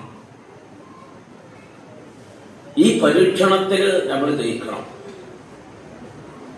ഒരു മോൻ റഷീദ് മാഷ് പറഞ്ഞു ബാബേ എന്ത് വില കൊടുത്തു നമുക്ക് പരീക്ഷണത്തിൽ ജയിക്കണം. ഞങ്ങൾ റെഡിയാണ്, നിങ്ങളെ മനസ്സ് എങ്ങനെയാണ് അതിനനുസരിച്ച് ഞങ്ങളും റെഡിയാണ്. ഏതൊക്കെ മരിക്കണ്ട പോലെ പിന്നെ ലോകവും പരീക്ഷണവും ഒക്കെ പഠിച്ചോ നൽകുന്നതല്ലേ, അതിന് ക്ഷമിക്കുന്നല്ലേ വേണ്ടി. മോൻ പറയാം ആ ഒരു ഹിമ്മത്ത് മനക്കരുത്ത് മൂപ്പൻ മനസ്സിലെപ്പോഴുണ്ട്. പരീക്ഷണം എന്ന് പറഞ്ഞാൽ ഭർത്താവ് സുഖമില്ലാതെ കിടക്കുന്ന നേരം, മക്കൾക്കുള്ള പരീക്ഷണം എന്ന് പറഞ്ഞാൽ വാപ്പ സുഖമില്ലാതെ കിടക്കുന്ന നേരം ഛേ എന്നൊരു വാക്ക് പോലും വാപ്പാനോട് പറയരുത് എന്ന മക്കളോടുള്ള നിർദ്ദേശം. തന്റെ ഭർത്താവിന്റെ മുന്നിൽ അല്ല ഒരാൾ മറ്റൊരാളുടെ മുന്നിൽ സുജൂദ് ചെയ്യാൻ പടച്ചോന്റെ നിർദ്ദേശം ഉണ്ടാകുകയാണെങ്കിൽ അത് ഭാര്യ ഭർത്താവിന്റെ മുന്നിൽ സുജൂദ് ചെയ്യാൻ പടച്ചോൻ കൽപ്പിക്കുമായിരുന്നു എന്ന നിബിധങ്ങളുടെ ഹദീസുണ്ട്. എന്ന് പറഞ്ഞാൽ തന്നെ സ്നേഹിച്ച് തന്റെ മക്കൾക്ക് തനിക്ക് വേണ്ടി കഠിനാധ്വാനം ചെയ്ത് കടിഞ്ഞു കൂടുന്ന ആളോട് കടപ്പാട് പൊന്നു ഭാര്യമാരെ നിങ്ങൾക്കുണ്ട് എന്ന് ഷറന്റെ നിയമം. ഞാനിവിടെ സുഖമില്ലാതെ താങ്ങി എണീക്കാനേ കഴിയുള്ളൂ, എണീക്കാൻ തന്നെ കഴിയാതെ കാട്ടുമൂത്രമൊക്കെ വൃത്തിയാക്കുന്ന അവസ്ഥയിൽ നടക്കാൻ എന്നൊരു മനസ്സ് മക്കൾക്കോ ഭാര്യക്കോ വന്നാൽ പരീക്ഷണത്തിൽ പരാജയപ്പെടും. അങ്ങനെ ഒരു പരാജയം വരരുത്.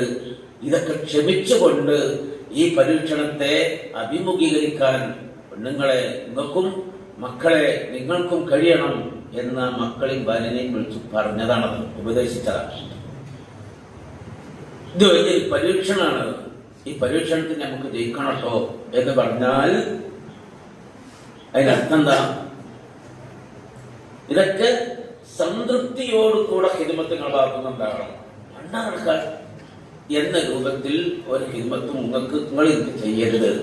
അങ്ങനെ ചെയ്താൽ പരീക്ഷണത്തിൽ പരാജയമാണ്, അതാരടുക്കൽ വിജയികളിൽ പെടൂല എന്നാണ് ഉസ്താദ് മക്കളെയും ഭാര്യനെ വിളിച്ച പറഞ്ഞത്. അൽഹംദുലില്ലാഹ് അതേ നിലയിൽ തന്നെയാണ് അവർ ബാപ്പാനെ കണ്ടത്. അതിന് ശേഷം ആദ്യം അസുഖം തുടങ്ങിയ ശേഷം അങ്ങനെ ഗൗരവത്തിന് ആണതിന് മുമ്പ്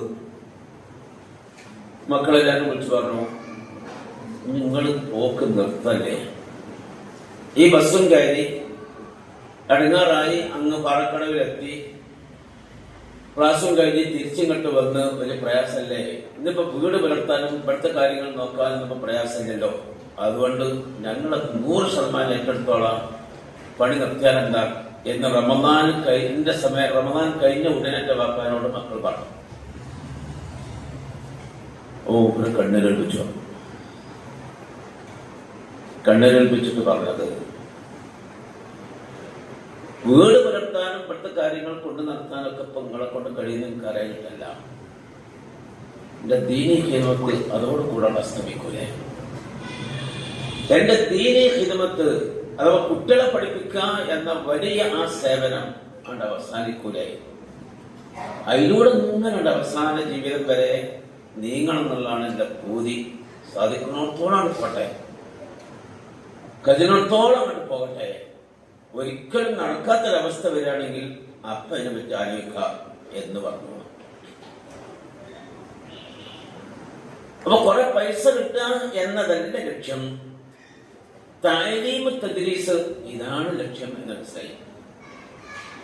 അല്ലാമ നബവി റളിയല്ലാഹു അൻഹു തന്നെ മിൻഹാജ് ത്വാലിബീൻ എന്ന കിതാബിന്റെ തുടക്കത്തിൽ പറഞ്ഞു ഫഇന്നൽ ഇഷ്തിഗാല ബിൽ ഇൽമി മിൻ അഖ്ലി ത്വാഅത്ത് വഔലാ മാ ഉൻഫിഖത് ഫീഹി നഫായിസുൽ ഔഖാത്തി. ഇൽമായിട്ട് ശുഗലാകൽ ഏറ്റവും വലിയ സൽക്കർമ്മത്തിൽപ്പെട്ടതാണ്. വിലമതിക്കാനാവാത്ത സമയം ചെലവാക്കാൻ ഏറ്റവും അർഹതപ്പെട്ട മേഖലയുമാണ്. ആ നിലക്കാണ് മൂപ്പര് അവസാനം ഇവിടെ ഈ മദ്രസ വിടാതെ ഇവിടെ തന്നെ വന്നിരുന്നത്. അതൊക്കെ കഴിഞ്ഞ് അവസാനം പിന്നെ ഒഴിവാകുക എന്ന് വെച്ചു. നിങ്ങൾ ഒരു യാത്രയൊക്കെ നൽകിയത് യാത്രയപ്പ് നൽകി. മക്കളും പെരക്കാരൊക്കെ നമ്മൾ ക്ഷണിച്ചിരുന്നു. അവരൊക്കെ അവിടെ വന്നു. കാറിൽ മൂപ്പരേറ്റ് അവർ തിരിച്ചുപോയി. നിങ്ങൾ കൊടുത്ത സമ്മാനങ്ങളും പല ഹദിയകളും അതൊക്കെ പെരയിലെത്തി. സലീമ എന്ന മോനോട് പറയും. അങ്ങനെ അതിങ്ങനെ മക്കള് 4 ആമക്കളുണ്ട്, 2 പെൺമക്കളുണ്ട്, മരുക്കളുണ്ട്, പേരക്കുട്ടികളുണ്ട്. അതിങ്ങനെ ഇവരെ ഓരോന്ന് കെട്ടിച്ച് പല ശിഷ്യന്മാർക്ക് കൊടുത്തത്, പല സംഘടന കൊടുത്തത്, അതൊക്കെ പല ഹദിയകളും നമ്മൾ കൊടുത്തല്ലോ. ആ സമയത്ത് കസേരയിൽ ഇതിങ്ങനെ നോക്കി ഇങ്ങനെ ഇരിക്കാൻ പറ്റും. വിശിഷ്ട ഓരോ സാധനങ്ങൾ കാണുമ്പോൾ ഒരു സന്തോഷം പ്രകടിപ്പിക്കണില്ല. വലിയ ഒരു സംഖ്യ നിങ്ങൾ കൊടുത്തിട്ടുണ്ട്, അത് ഇത്രയാണ് എന്ന് എണ്ണി നോക്കി ഉറപ്പാക്കിയപ്പോഴും ഒരു മുഖത്തൊരു സന്തോഷമില്ല, ഒരു മ്ലാനത.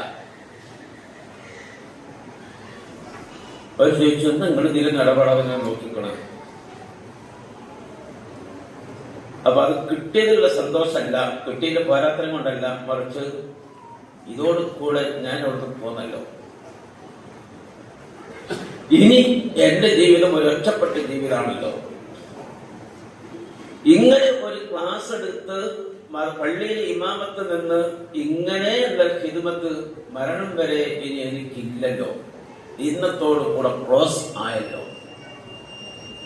ഈ ഒരു ചിന്ത കൊണ്ട് മാത്രമാണ് ആ മ്ലാനതയിൽ കഴിഞ്ഞുകൂടുന്നത്. അങ്ങനെ എല്ലാവരും കടന്നു.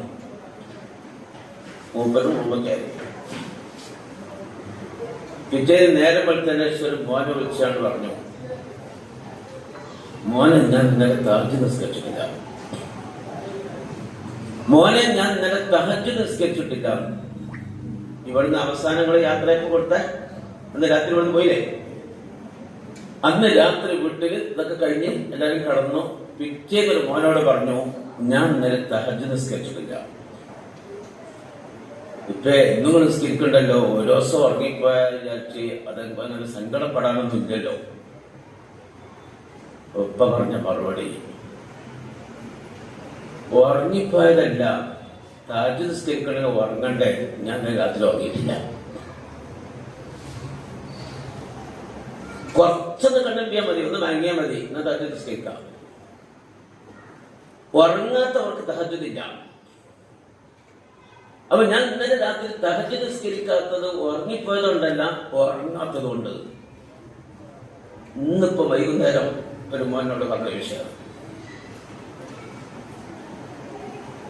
ഇങ്ങനെ ഉറക്കുവെച്ചിരുന്നു. ഇവിടുന്ന് വേർപിരിഞ്ഞ സങ്കടത്തിലായിരുന്നു. അദ്ദേഹത്തിന് ഉറക്കം വരാതെ നേരം പൊക്കുള്ളത് കഴിഞ്ഞു കൂടിയത് എന്ന് പറഞ്ഞു. ഈ മേഖലയുമായി വേർപിരിയ എന്നുള്ള ആ സങ്കടം.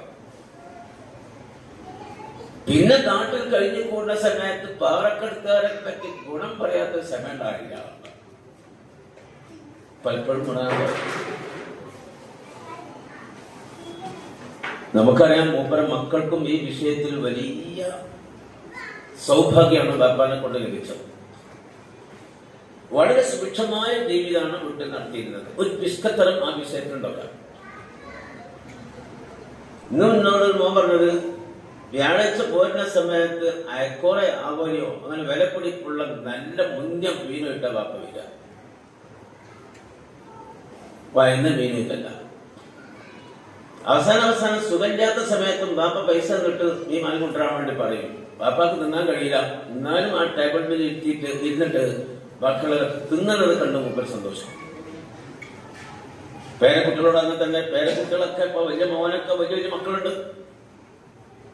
അവരിങ്ങനെ ഓരോ പരീക്ഷയിൽ ജയിക്കുകയും നല്ല മാർക്കോടെ ആവുകയും പല സ്ഥാനങ്ങൾ ലഭിക്കുകയും ഒക്കെ ചെയ്യുമ്പോൾ വലിയ സന്തോഷവും ഉപ്പാന്റെ വകയിൽ പേരക്കുട്ടിയൊക്കെ എന്തെങ്കിലും സമ്മാനം ഉണ്ടാവും. അവരൊക്കെ വളർച്ചയിലും പുരോഗതിയിലും പഠനത്തിലും ഇടപെടുകയും അതിൽ സന്തോഷിക്കുകയും ചെയ്ത് അഭിനന്ദിക്കേണ്ടയിടത്ത് ആശീർവദിക്കേണ്ടയിടത്ത് ആശീർവദിച്ച് അതിന്റെ മോട്ടിവേഷൻ ചെയ്തുകൊണ്ടിരിക്കുന്ന ഒരു സ്വഭാവമുണ്ടാവും. ഒരു മക്കളോടും കയർത്ത് സംസാരിക്കുക, ദേഷ്യപ്പെടുകയും ചെയ്യാറില്ല. മക്കൾ അനുഭവമില്ല. മൂല്യന്മാരായിട്ടില്ലെങ്കിലും അതിനേക്കാളേറെ വലിയ ചുട്ടയിൽ കഴിഞ്ഞു കൂടുന്നവരായിട്ട് പഠിത്ത തമ്പുരാൻ അവർക്ക് നൽകിയിട്ടുണ്ട്. അത് വലിയൊരു അനുഗ്രഹമാണ്. മരിച്ചത് ഒരു തിങ്കളാഴ്ച. അതിന് മുമ്പത്തെ തിങ്കളാഴ്ച സിറ്റ് ഔട്ടിലിരുന്ന് ഇങ്ങനെ ഇന്നിപ്പോ തിങ്കളാഴ്ച എന്നുവെച്ചാൽ ഞായറാഴ്ച പകൽ വൈകുന്നേരം മകരമായ തിങ്കളാഴ്ച. തിങ്കളാഴ്ചയുള്ള മരണത്തിന് വലിയ ഗുണമുണ്ട് എന്നൊക്കെ ഇങ്ങനെ പറഞ്ഞിരുന്നു. അന്ന് നാട്ടിൽ തന്നെയാണ്, അന്നൊന്നും സംഭവിച്ചില്ല. പിന്നെ ആശുപത്രിയിൽ അഡ്മിറ്റായി കുറച്ച് സീരിയസ് ആയി കീശേരി അലബിയർ ആശുപത്രിയിൽ. പിന്നത്തെ തിങ്കളാഴ്ച ആശുപത്രിയിൽ അഡ്മിറ്റാണ്. അതിൽ മൂത്ത മകള്, മോക്ക് മോളെ പേരേക്ക് കുട്ടികളുടെ മക്കളും പേരക്കുട്ടികളൊക്കെ ഉള്ള ആളാണല്ലോ മൂത്ത മോള്. ഓളെ പേരേക്ക് പോകേണ്ടതുണ്ട്.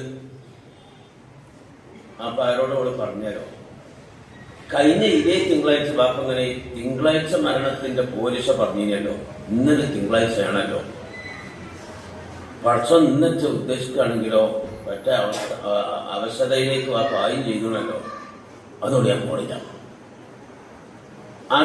പോണില്ല എന്നും പറഞ്ഞിട്ട് ആ മോൾ അന്ന് രാത്രി അവിടെ നിൽക്കണേ. പലപ്പം തന്നെ ഹിരുമത്തിരുന്നതാണ്. അപ്പൊ കഴിഞ്ഞ തിങ്കളാഴ്ച ആ തിങ്കളാഴ്ചന്റെ മഹത്വത്തെ കുറിച്ച്, ആ തിങ്കളാഴ്ച മരിച്ചാലുള്ള ഗുണത്തെ കുറിച്ച് ബാപ്പ പറഞ്ഞതിന്റെ ഓർമ്മയിലാണ് മോൾ വിട്ടുപോകാതെ ആ തിങ്കളാഴ്ച രാത്രി ബാപ്പാന്റെ ഹിരുമത്തിൽ അവിടെ നിലനിന്ന അന്ന് സുബീനോടൊപ്പുള്ള സമയത്താണ് മരണം. മരിക്കണതോ അതിൻ്റെതായ ഒരു വെപ്രാളമോ പ്രയാസങ്ങളോ ഒന്നുമില്ല. മകൻ നൗഫൽ എന്ന മോണ്ട് അവനും സ്കൂൾ മാഷാണ്. ചെറുപ്പക്കാരല്ലേ, വലിയ കടുക്കല്ലോ, ബാപ്പ ബുദ്ധിമുട്ടൊന്നുമില്ല, കടുക്കല്ലേ, ആ കടുക്ക പിറ്റപ്പാക്കി കളി കടുക്കും. കുറച്ചേരം കഴിഞ്ഞു, ഒരു 3 മണി 2 മണിന്റെ ശേഷം ബാപ്പ എണീറ്റിട്ട് നമുക്ക് ഒന്നുണ്ടാക്കണല്ലോ, നിസ്കരിക്കണല്ലോ. അതിന് മുമ്പത്തെ അതിന് നിസ്കരിക്കണം. അതിന് സുബിയായിട്ടില്ലല്ലോ ബാപ്പേ, ഇപ്പോഴേ ഒന്നുണ്ടാക്കിയിരിക്കണ്ടല്ലോ, സുബീന്റെ സമയത്ത് ഞാൻ വിളിച്ചോളാം, അപ്പം ഒന്നുണ്ടാക്കിയ പോരെ. അപ്പൊ 10 മണിയായി മോനെ, 10 സമയമായിട്ടുള്ളൂ. അപ്പൊ പിന്നെ കുറെ നേരം ഉണ്ടല്ലോ സുബി നിസ്കരിക്കാൻ എന്നാൽ മൂപ്പര് പിന്നീട് കടന്നു. പിന്നെ കുറച്ച് കഴിഞ്ഞപ്പോ പിന്നെയും മടി. അപ്പൊ ഇതിനെ ഒന്നുണ്ടാക്കി കൊടുക്കാൻ പറ്റുന്ന സാഹചര്യത്തിൽ മാറി. അപ്പൊ പിന്നെ അള്ളാഹ് പഠിച്ചോനെ ഞാൻ മരിക്കട്ടോ എന്നൊക്കെ മകൻ നൗഫലാണ് അന്ന് രാത്രിയുള്ളത് അവനോട് പറഞ്ഞു. കുറച്ചു കഴിഞ്ഞപ്പോ ഇങ്ങനെ കലിമയും ജില്ലയാണ് മരിക്കണം. മുഖത്ത് എന്തെങ്കിലും വെപ്രാളോ എന്തെങ്കിലും ഒരു ശബ്ദമോ ഒന്നുമില്ല, വളരെ സൗമ്യമായി ഒരു ഉറക്കത്തിലേക്ക് ഇങ്ങനെ ഉണ്ടായി. മകനോട് വളരെ സങ്കടം പറഞ്ഞു. അതിന്റെ 1 മണിക്കൂർ മുമ്പാണ് ബാപ്പനോട് ഓണത്താക്കി തരാൻ പറഞ്ഞത്. ബാപ്പ സുബി അറിയണമെന്നൊക്കെ വിചാരിച്ചിട്ട് പറയേക്കും വിചാരിച്ച് ഞാൻ നേരായിട്ട് ചില ബാപ്പ ഇങ്ങോട്ടൊക്കെ ബാങ്ക് കൊടുക്കാൻ കുറെ നേരം കുറച്ചും കൂടി ഉറങ്ങിക്കോളി എന്ന് പറഞ്ഞ് ഞാൻ ഒതുണ്ടാക്കി കൊടുത്തില്ല. അത് ഒതുണ്ടാക്കി കൊടുക്കായിരുന്നു. ഒതോട് കൂടെ മരിക്കണം എന്ന ബാപ്പാന്റെ പൂതിയായിരിക്കും ഒരു പക്ഷെ അങ്ങനെ പറഞ്ഞുണ്ടാകുക. അത് നിറവേറ്റാൻ കഴിഞ്ഞില്ലല്ലോ എന്ന സങ്കടം മോൻ പലപ്പോഴും എന്നോട് പങ്കുവച്ചിട്ടുണ്ട്. വധുവോട് കൂടെ മരിക്കണം എന്നുള്ളത് പോലിക്കട്ടെ പറഞ്ഞതായിരിക്കും. പിന്നെ ഞാൻ നേരിട്ടില്ലല്ലോ, കുറച്ചുകൂടി കിടന്നോളി എന്ന് പറഞ്ഞ് കിടന്നു. പിന്നെ ഒരു ശബ്ദം കേട്ടാണ്ട് ഞങ്ങൾ എണീറ്റു. പങ്ങളായിട്ട് ഉറങ്ങിയിട്ടില്ല. അപ്പോ എന്നെ വിളിച്ചു പങ്ങള്. അങ്ങനെ ആവുമ്പോ പിന്നെ ഒന്നുണ്ടാക്കി കൊടുക്കുന്ന സാഹചര്യത്തിൽ നിന്ന് വിട്ടണ്. അപ്പൊ നമുക്ക് അതിന്റെ മൂപ്പരുടെ പ്രവർത്തനങ്ങളെ പോലെ തന്നെയാണ് മൂപ്പരുടെ അന്ത്യവും ഒക്കെ. ഇങ്ങനെ ഈ വിഷയത്തിലും ഈ ബന്ധത്തിലുമായി കഴിഞ്ഞ ഒരവസ്ഥയിലാണ് മൂപ്പരുടെ അന്ത്യവും ഉണ്ടായിത്തീർന്നത്. എന്നെ കൊണ്ട് മറ്റൊരാളും ബുദ്ധിമുട്ടരുത് എന്നൊരു നിർബന്ധമാണ്. അത് ഇവിടെ നിന്നൊക്കെ അനുഭവമുണ്ടോ?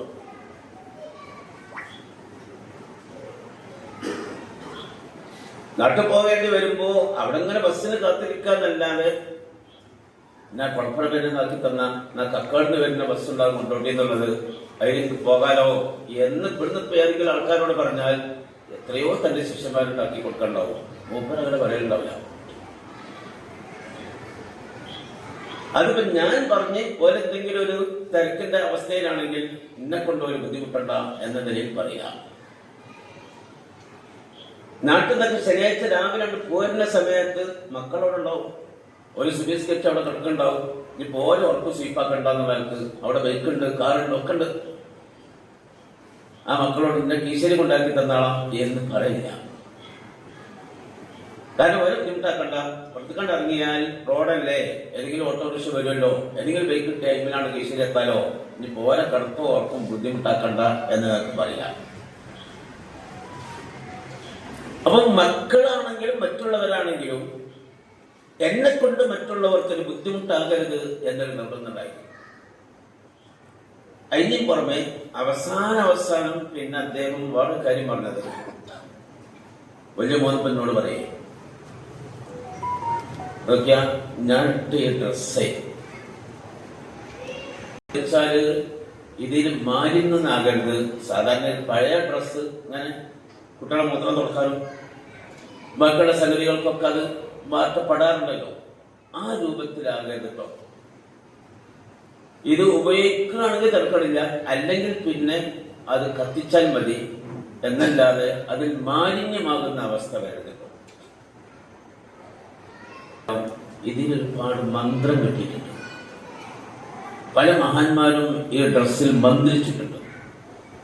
എനിക്ക് സുഖമില്ലാത്ത സമയത്ത് തന്നെ പല ഉസ്താദന്മാരും വരുമ്പോ ഞാൻ കിടക്കുന്ന സമയത്ത് എന്നെ ഒന്നായിട്ട് മന്ത്രിച്ചിട്ടുണ്ട്.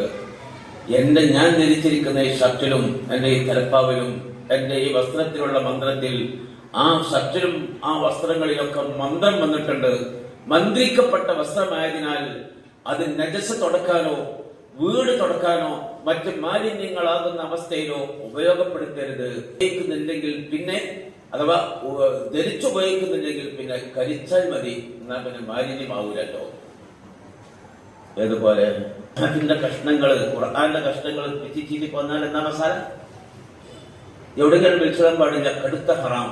അതിൽ പാത്രത്തിലിട്ട് കരിച്ച് വെണ്ണീറാക്കിയിട്ട് ആ വെണ്ണീർ ശുദ്ധമായ വെള്ളത്തിൽ ഒഴുക്കണം. ആ മന്ത്രിക്കപ്പെട്ട വസ്ത്രമായതിന്റെ പേരിൽ ഇതിനോടുള്ള ഹുർമത്ത് സൂക്ഷിക്കണം എന്നാ പറഞ്ഞതിനർത്ഥം. മൂപ്പര മാതാപിതാക്കൾ കുറെ ആയുസ്സുള്ള മാതാപിതാക്കളായിരുന്നു. നിങ്ങൾക്ക് തന്നെ അറിയാം. വാപ്പ 100-ലേറെ വയസ്സ് അദ്ദേഹം ജീവിച്ചിട്ടുണ്ട്. ഫരീദ് മുസ്ലിയാർ മൂപ്പര് വലിയ തമാശക്കാരനായിരുന്നു. ഈ ഫരീദ് ഞങ്ങളുടെ നാട്ടിലുള്ള വലിയ തമാശക്കാരൻ. സുഖമില്ലാതെ കിടക്കുന്ന സമയത്ത് വലിയ ഗുളിക കൊടുത്തപ്പോ ഇത്ര പെരുത്ത ഗുളിക ചില മോനോട്, അതാണ് നിങ്ങൾക്ക് കുടിക്കാനുള്ളത്. അപ്പേ ഉപയോഗിക്കാതെ വെച്ച് വെൽപ്പം വെച്ചേക്കാരനെ ചോദിച്ചാൽ, ഉപയോഗിക്കാതെ വെച്ച് ഗുളിക വെൽപ്പം വെച്ചേക്കാരനെ. അതിൽ തമാശ പറഞ്ഞതാണ്. മൂപ്പർക്ക് ബോധമുള്ള നേരം തന്നെയാണ്. അപ്പൊ മൂപ്പരെ പോലെ തന്നെ മാതാപിതാക്കൾ സുഖമില്ലാതെ കിടക്കുന്ന സമയത്ത് വന്നാൽ പിന്നെ ഓരോരുത്തർ പോയി അവിടെ കിടക്കാൻ. വാപ്പ കിടക്കണേൽ ഇങ്ങേ പുറത്ത് അവിടെ കിടക്കും. ആ റൂമിൽ ഇമ്മയും കൂടി ഉണ്ടായതുകൊണ്ട് ഇങ്ങേ പുറത്ത് കിടക്കും. വാപ്പക്ക് എന്തെങ്കിലും ആവശ്യമുണ്ടെങ്കിൽ ഉടനെ ചാടി അടിയിട്ട് വാപ്പാക്ക് വേണ്ട ഖിദ്മത്ത് ചെയ്യാൻ. പലപ്പോഴും വ്യാഴം വെള്ളിയും എല്ലാ ദിവസങ്ങളും അധികം ഇവിടെയാണല്ലോ വാപ്പന്റെ അടുത്ത്. അതേപോലെ ഉമ്മക്ക് സുഖമില്ലാത്ത സമയത്തും ഉമ്മാന്റെ അടുത്ത് പോയിട്ടാണ് പലപ്പോഴും രാത്രി കിടന്നുറങ്ങുന്നത്. കാരണം എല്ലാ ദിവസവും രാത്രി അവിടെ ഖിദ്മത്തിന് ഇവിടുത്തെ ജോലി കാരണത്താൽ സാധിക്കാതെയാകുമ്പോ നാട്ടിലുള്ള സമയത്ത് അവർക്ക് വേണ്ട ഖിദ്മത്തുകൾ ചെയ്തു കൊടുക്കട്ടെ എന്ന നിലയിലായി. അതുകൊണ്ട് തന്നെ അതിന്റെ ഒരു ഗുണവും ഫലവും വർക്കത്തും ഒക്കെ തന്റെ ജീവിതത്തിൽ കാര്യമായിട്ട് ലഭിക്കും. ചെറിയ മോനെ ദാറുൽ തന്നെ അഡ്മിഷൻ കിട്ടി, കുട്ടി പഠിച്ചുയരണം എന്ന അതിയായ മോഹം. അൽഹംദുലില്ലാ അവിടെ അഡ്മിഷൻ കിട്ടി, പഠിച്ചു. മക്കളെ ഒന്നിലും രണ്ടിലും മൂന്നിലൊക്കെ പഠിക്കുമ്പോൾ നല്ല പഠിക്കുന്ന കുട്ടിയാണ്. 4ാം ക്ലാസ്സിലെത്തിയപ്പോഴത്തിനും അവനോരോ കൊരട്ട സ്വഭാവം. അവനോട് പഠിച്ചൂടാ. കാരണം വീട് വിട്ട് ഇതിന്റെ ഉള്ളിൽ ഇങ്ങനെ ഒരു ഒതുങ്ങിയ ജീവിതം നയിക്കേണ്ടിയിരുന്നു. അത് വലിയ തോഫിക്കാണ് ഇത്തരം സ്ഥലങ്ങളിൽ നിന്നൊക്കെ പഠിച്ചു പൂർത്തിയാക്കുക എന്ന് പറഞ്ഞത്. പണ്ട് തുടങ്ങിയ സമയത്ത് 80 കുട്ടികൾക്കാണ് അഡ്മിഷൻ കൊടുത്തിരുന്നത്. ഹൈദരോസ്താദും ബാബുത്തേനും ബഷീറുജാൻ ഇങ്ങനെ വർത്താനം പറഞ്ഞ സമയത്ത് ബഷീറുജാൻ പറഞ്ഞാലോ, ആചാര്യ നമ്മൾ 80 എടുക്കുന്നത്, ഇവർക്ക് 12 വർഷത്തെ കോഴ്സാണ്. 12 കഴിഞ്ഞ് ഇറങ്ങുമ്പോ 8 ബാക്കിയായാൽ അൽഹംദുലില്ലാ നമ്മൾ വിജയിച്ചിട്ടോ. അല്ല, ആചാര്യ സാധാരണക്കാരനല്ലേ, നാടനല്ലേ, ഇങ്ങനെ എൽമ പഠിക്കാൻ വേണ്ടി ഹോസ്റ്റലിലും പള്ളിയിലൊന്നും ഇങ്ങനെ താമസിച്ച് പഠിച്ച ആളൊന്നല്ലല്ലോ. ആചാര്യ ചോദിച്ചു, ഇങ്ങനൊക്കെ പഠിച്ചിട്ട് പുറത്തിറങ്ങുമ്പോ 8 തന്നെ പുറത്തിറങ്ങാൻ നമുക്ക് കിട്ടണ്ടേ? ദിവസത്തല ബഷീറുജാൻ പറഞ്ഞു, ആചാര്യ നിങ്ങൾക്ക് ഈ മേഖല അറിയാം, ഇത് അള്ളാന്റെ വലിയൊരു നൂറാണ്, പ്രകാശാണ്. ഇത് ചേർക്കപ്പെടുന്ന എല്ലാവർക്കും അത് പൂർണ്ണമായിട്ടാണ് കിട്ടിക്കോണമെന്നില്ല, അതിന് വലിയ തൗഫീഖാണ്. അങ്ങനെ 1 കഴിഞ്ഞ് 2 കഴിഞ്ഞ് 12 കഴിഞ്ഞ് പുറത്തിറങ്ങുന്ന സമയത്ത് ഒരുപാട് എണ്ണം കുറയും. അത് എണ്ണം കുറയുന്ന ചെയ്യും എന്ന ആ നിയത്തോട് കൂടെയാണ് ഇറ്റങ്ങൾ നമ്മൾ പഠിപ്പിക്കേണ്ടത്. ഇതൊക്കെ ഉഷാറാകും എന്ന് മനസ്സിലാക്കേണ്ടത്. അതിൽ 8 നന്നായി കിട്ടിയാൽ അൽഹംദുലില്ല എന്നത് പറഞ്ഞ് മനസ്സിലാക്കി കൊടുത്തു. അവസാനം അൽഹംദുലില്ല ബാച്ചിൽ 8 36 പദവികളായി പുറത്തിറങ്ങിയില്ല എന്നതുപോലെ പാപ്പാന്റെ വലിയ പൂജ, ഇവ നല്ല പഠിച്ച് പുറത്തിറങ്ങട്ടെ. 4ാം ക്ലാസ്സിലെത്തിയപ്പോ ഒന്ന് ചാടി. 4ാം ക്ലാസ്സിലെത്തുമ്പോൾ 15-16 വയസ്സായി. ഒരിക്കൽ ബേജാറായിട്ട് എൻ്റെ അടുത്ത് വരുന്നത്, ഓഫീസിൽ നിന്ന് വിളിച്ചറിയിച്ചാണ് മോനവിടെ കാണാൻ ചാർന്നു. മൂപ്പര് പെരയ്ക്കും ബാക്കിയുള്ളവർക്കും പല സ്ഥലത്തും പോയി കിട്ടിയ.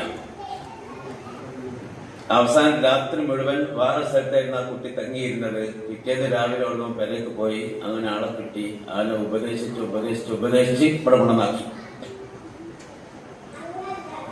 ഉസ്താദുമാരെ ഞങ്ങൾക്ക് വിളിച്ചിട്ട് നിങ്ങൾ വേണ്ടതുപോലെ ഒന്ന് ഉപദേശിച്ചു കൊടുക്കി എന്നും പറഞ്ഞിട്ട് പിന്നെ കൊണ്ടുവന്നാക്കി. ഓം പിന്നെയും അവിടെ നിൽക്കാൻ തയ്യാറില്ല. അവസാനം ബാപ്പാക്കൊരു കത്തേരി. ഇതിന്റെ വിഷയതാണ്, പാറക്കടവ് മദ്രസയിൽ നിൽക്കുന്ന അദ്ദേഹത്തിന് മോനൊരു കത്തേരി. വർഷമേ കൊണ്ട് നാം കത്തെടുത്തു. മോന്റെ കത്ത. കത്ത് വിളിച്ചു നോക്കുമ്പോ അറബി ഭാഷയിലുള്ള കത്ത. എന്നാ കുട്ടി അവിടെ 4ൽ പഠിക്കുക. മദ്രസ 5 കഴിഞ്ഞ കുട്ടിയെ ചെറുതല്ലേ. 4ാം ക്ലാസ് പറഞ്ഞാൽ ഇവിടുത്തെ മദ്രസയിലെ 9ാം ക്ലാസ്സിന്റെ പ്രായം. മദ്രസയിലെ 9ാം ക്ലാസ്സിന്റെ പ്രായം.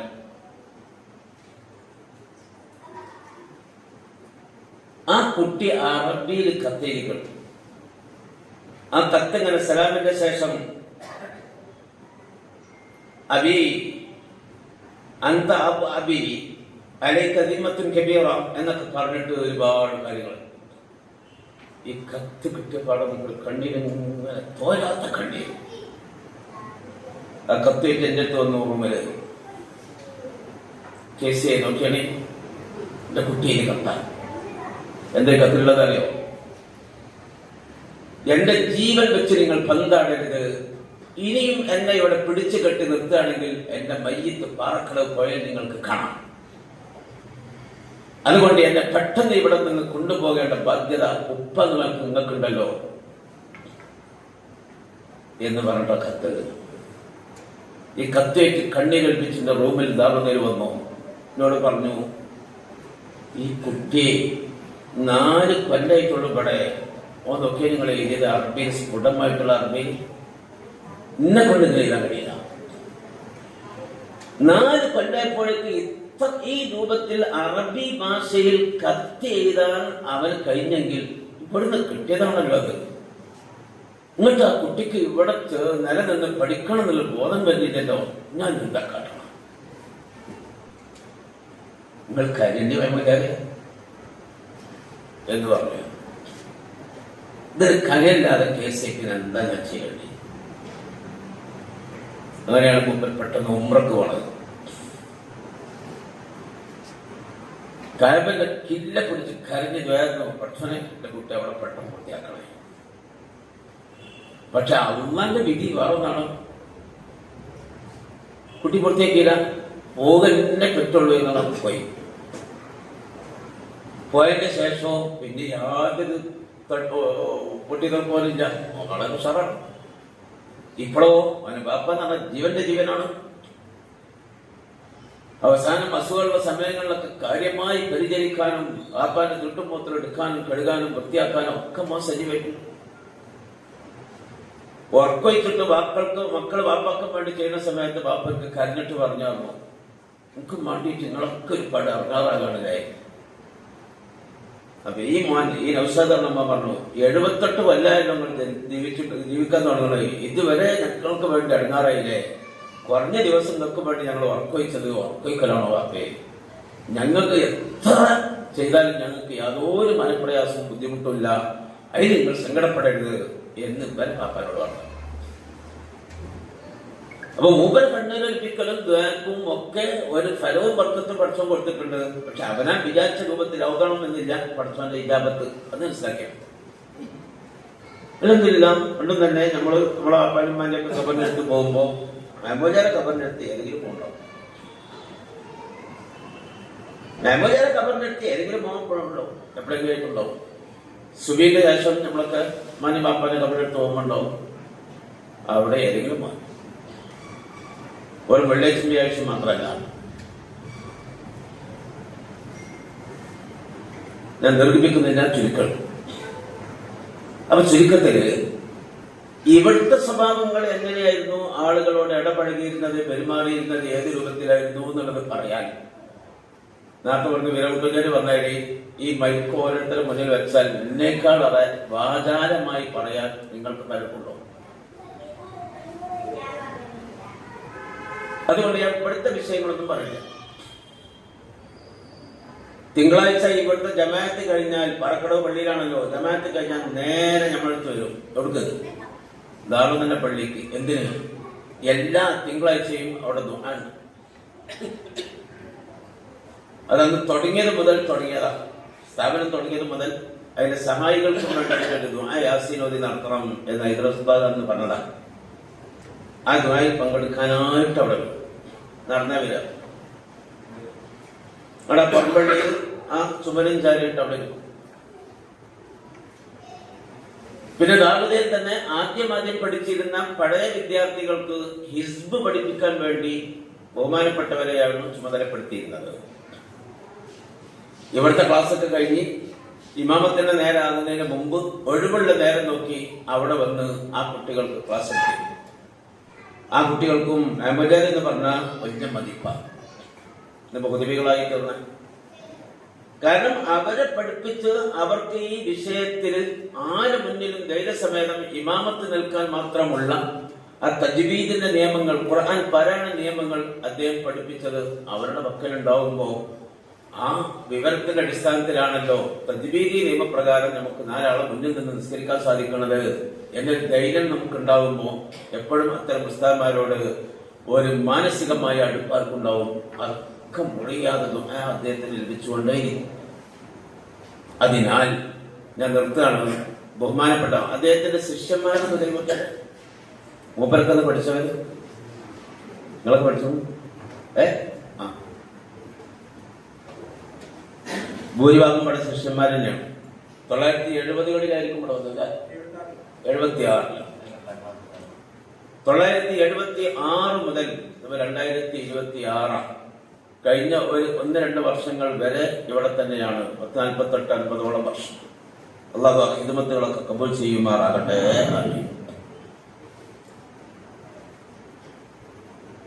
മനുഷ്യൻ അല്ലാഹു നൽകുന്ന ആയുസ് വേറെ നേരമില്ല. എന്താണ് ഉസ്താദ് നമുക്ക് കാര്യങ്ങളൊക്കെ കുറച്ച് പറഞ്ഞു നൽകും. സമയം പരിമിതം. 10:30 നമുക്ക് അവസാനിപ്പിച്ച് പിരിയണല്ലോ. അത് അല്ല ഇഷ്ടപ്പെടുന്ന ഏത് വഴിയിലും ഉപയോഗപ്പെടുത്താം, ഇഷ്ടപ്പെടാത്ത വഴിയിൽ ആകാൻ പാടില്ല. പക്ഷെ ആ വഴിയിൽ ഏറ്റവും നല്ല വഴി ഇൽമിന്റെ വഴിയിലാണ്. അത് മൂപ്പർക്ക് ഉപയോഗപ്പെടുത്താൻ സാധിച്ചിട്ടുണ്ട് എന്ന് വളരെ ഉറപ്പാണ്. പിന്നെ ഇവിടുന്ന് ഒഴിവാകൽ ഒരു വെള്ളിയാഴ്ച വർഷങ്ങളായി കീശയിലെ ടൗൺ പള്ളിയിൽ അദ്ദേഹം ഖത്തീബും കാദിയും കൂടിയാണ്. കീശരിക്കാരോട് മൂപ്പരെ പറ്റി ചോദിച്ചാൽ 100 നാവ. അവിടെ ജനറൽ ബോഡിക്കൊക്കെ അധ്യക്ഷം വഹിച്ച് മൂപ്പര അങ്ങോട്ട് പറഞ്ഞാൽ പിന്നെ ഓരോ ഇംഗിരാമായിട്ട് വരുന്ന ആൾക്കാരും കണ്ടു ഒതുങ്ങും. കാരണം പറയുന്ന ആൾക്ക് ഇഖ്ലാസ് ഉണ്ടായാൽ പിന്നെ അങ്ങേപ്പുറം എടുത്ത് ചാടി ബഹളം വെക്കാൻ ഒരാൾക്ക് കഴിയില്ല. പറയുന്ന ആൾക്ക് ഇഖ്ലാസ് വേണം, അള്ളാഹ്ക്കും വേണ്ടി പറയുന്ന അവസ്ഥ വേണം. അവരവസാനം മൂപ്പർക്ക് ഖുത്ബക്ക് പ്രയാസമാകുന്ന അവസ്ഥയിലാണ് എന്റെ മോൻ ഇവിടുന്ന് പദവിയായി ഹാഫിളായി പുറത്തിറങ്ങി. ആദ്യൊരു വർഷം കണ്ണൂർ ഭാഗത്ത് നിന്ന് പിന്നെ നാട്ടിന്റെ സമീപത്താകണം എന്നായപ്പോ മൂപ്പര് എന്റെ മോനെ പറ്റി പറഞ്ഞോളൂ. യേസിന്റെ മോണ്ട് ഉദവിയാണ്, ഹാഫിളാണ്. മൂപ്പരന്ന് ഗുണങ്ങ് നോക്കി. അപ്പൊ വീട്ടിൽ വന്നു. അവര് ഇമാമത്തിന് ജഹരിയ നിസ്കാരം, വർക്കള നിസ്കാരത്തിന് വേണ്ടി എല്ലാം പറഞ്ഞു. അവർക്ക് ഖുറാത്തൊക്കെ കേട്ടപ്പോൾ താല്പര്യമായി. അവിടെ ഖത്തീബായി നിയമിച്ചു. അതിനുശേഷം മൂപ്പര് വെള്ളിയാഴ്ച പോകും. മിമ്പർമ കയറാറില്ല. മിമ്പർമ കയറുമ്പോ എന്തൊരു വർക്കലും ഒരു പ്രയാസം, അങ്ങനെ ഏട് കൈ പിടിക്കാനൊക്കെ ഒരു ബുദ്ധിമുട്ട്. പക്ഷെ വെള്ളിയാഴ്ച ജുമാക്ക് അവിടെ കൂടാറ് മൂപ്പരവിടെ മുന്നിൽ തന്നെ ഇരിക്കും. എന്റെ മോൻ സ്വത്ത് പോകും. മോന് 23 വയസ്സായ ചെറുപ്പക്കാരനല്ലേ. മൂപ്പരതൊക്കെ തെജീബത്തുള്ള പരിശീലിച്ച ആളല്ലേ. ചെറിയൊരു അപാകത ഉണ്ടെങ്കിലും അത് സ്വകാര്യമായിട്ട് വിളിച്ചു പറഞ്ഞോളൂ. ഇങ്ങനെ ചെയ്താൽ മതി കേട്ടോ, ഇങ്ങനെ ചെയ്യണം കേട്ടോ പറഞ്ഞു. മുമ്പടെ പഠിച്ച കുട്ടിയും കൂടിയാണ്. ഞാനിവിടെ ഫാമിലി സൈഡോ താമസത്തിന്റെ കോട്ടേഴ്സ് താമസിക്കുമ്പോൾ ഓൻ 2ാം ക്ലാസ്സിലായിരുന്നു. അങ്ങനെയാണ് നാട്ടിൽ നിന്ന് ഓനെ ഇവിടെ കൊണ്ടുവന്നാണ്ട് ചേർത്തത്. അങ്ങനെ ഇവിടെ പഠിച്ചതാണ് 3ാം ക്ലാസ് വരെ. 1.5 വർഷം നമ്മുടെ ഈ മദ്രസയിൽ പഠിച്ചു. പിന്നെ 3 കഴിഞ്ഞിട്ട് ഹിഫ്ദ് കോളേജിൽ മമ്പർത്ത് കൊണ്ടായി ഇന്റർവ്യൂ ചെയ്ത് പാസ്സായി. അങ്ങനെ 3ന് ശേഷം ഹിഫ്ദ് കോളേജിലായിരുന്നു. ഹിഫ്ദ് കഴിഞ്ഞ ശേഷം നേരെ ദാവൂദിൽ വന്ന് ഹാഫിളായിരുന്നു. പിന്നെ റമദാന്റെ പ്രഭാഷണത്തിനൊക്കെ ഞാൻ പലപ്പോഴും എന്റെ മോനെ ഇവിടെ പകരം വിടാറ്.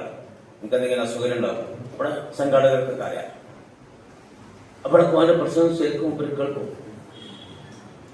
പുതിയ ആളുകളാകുമ്പോൾ അപാകതകളൊക്കെ ഉണ്ടാവും. അത് മുമ്പൊരു ഉസ്താദ് എന്ന രൂപത്തിൽ നല്ല രൂപത്തിൽ ഓർമ്മപ്പെടുത്തി. പിന്നെ മഹലിലാകുമ്പോ പല സ്വഭാവക്കാരുണ്ടാവുമല്ലോ.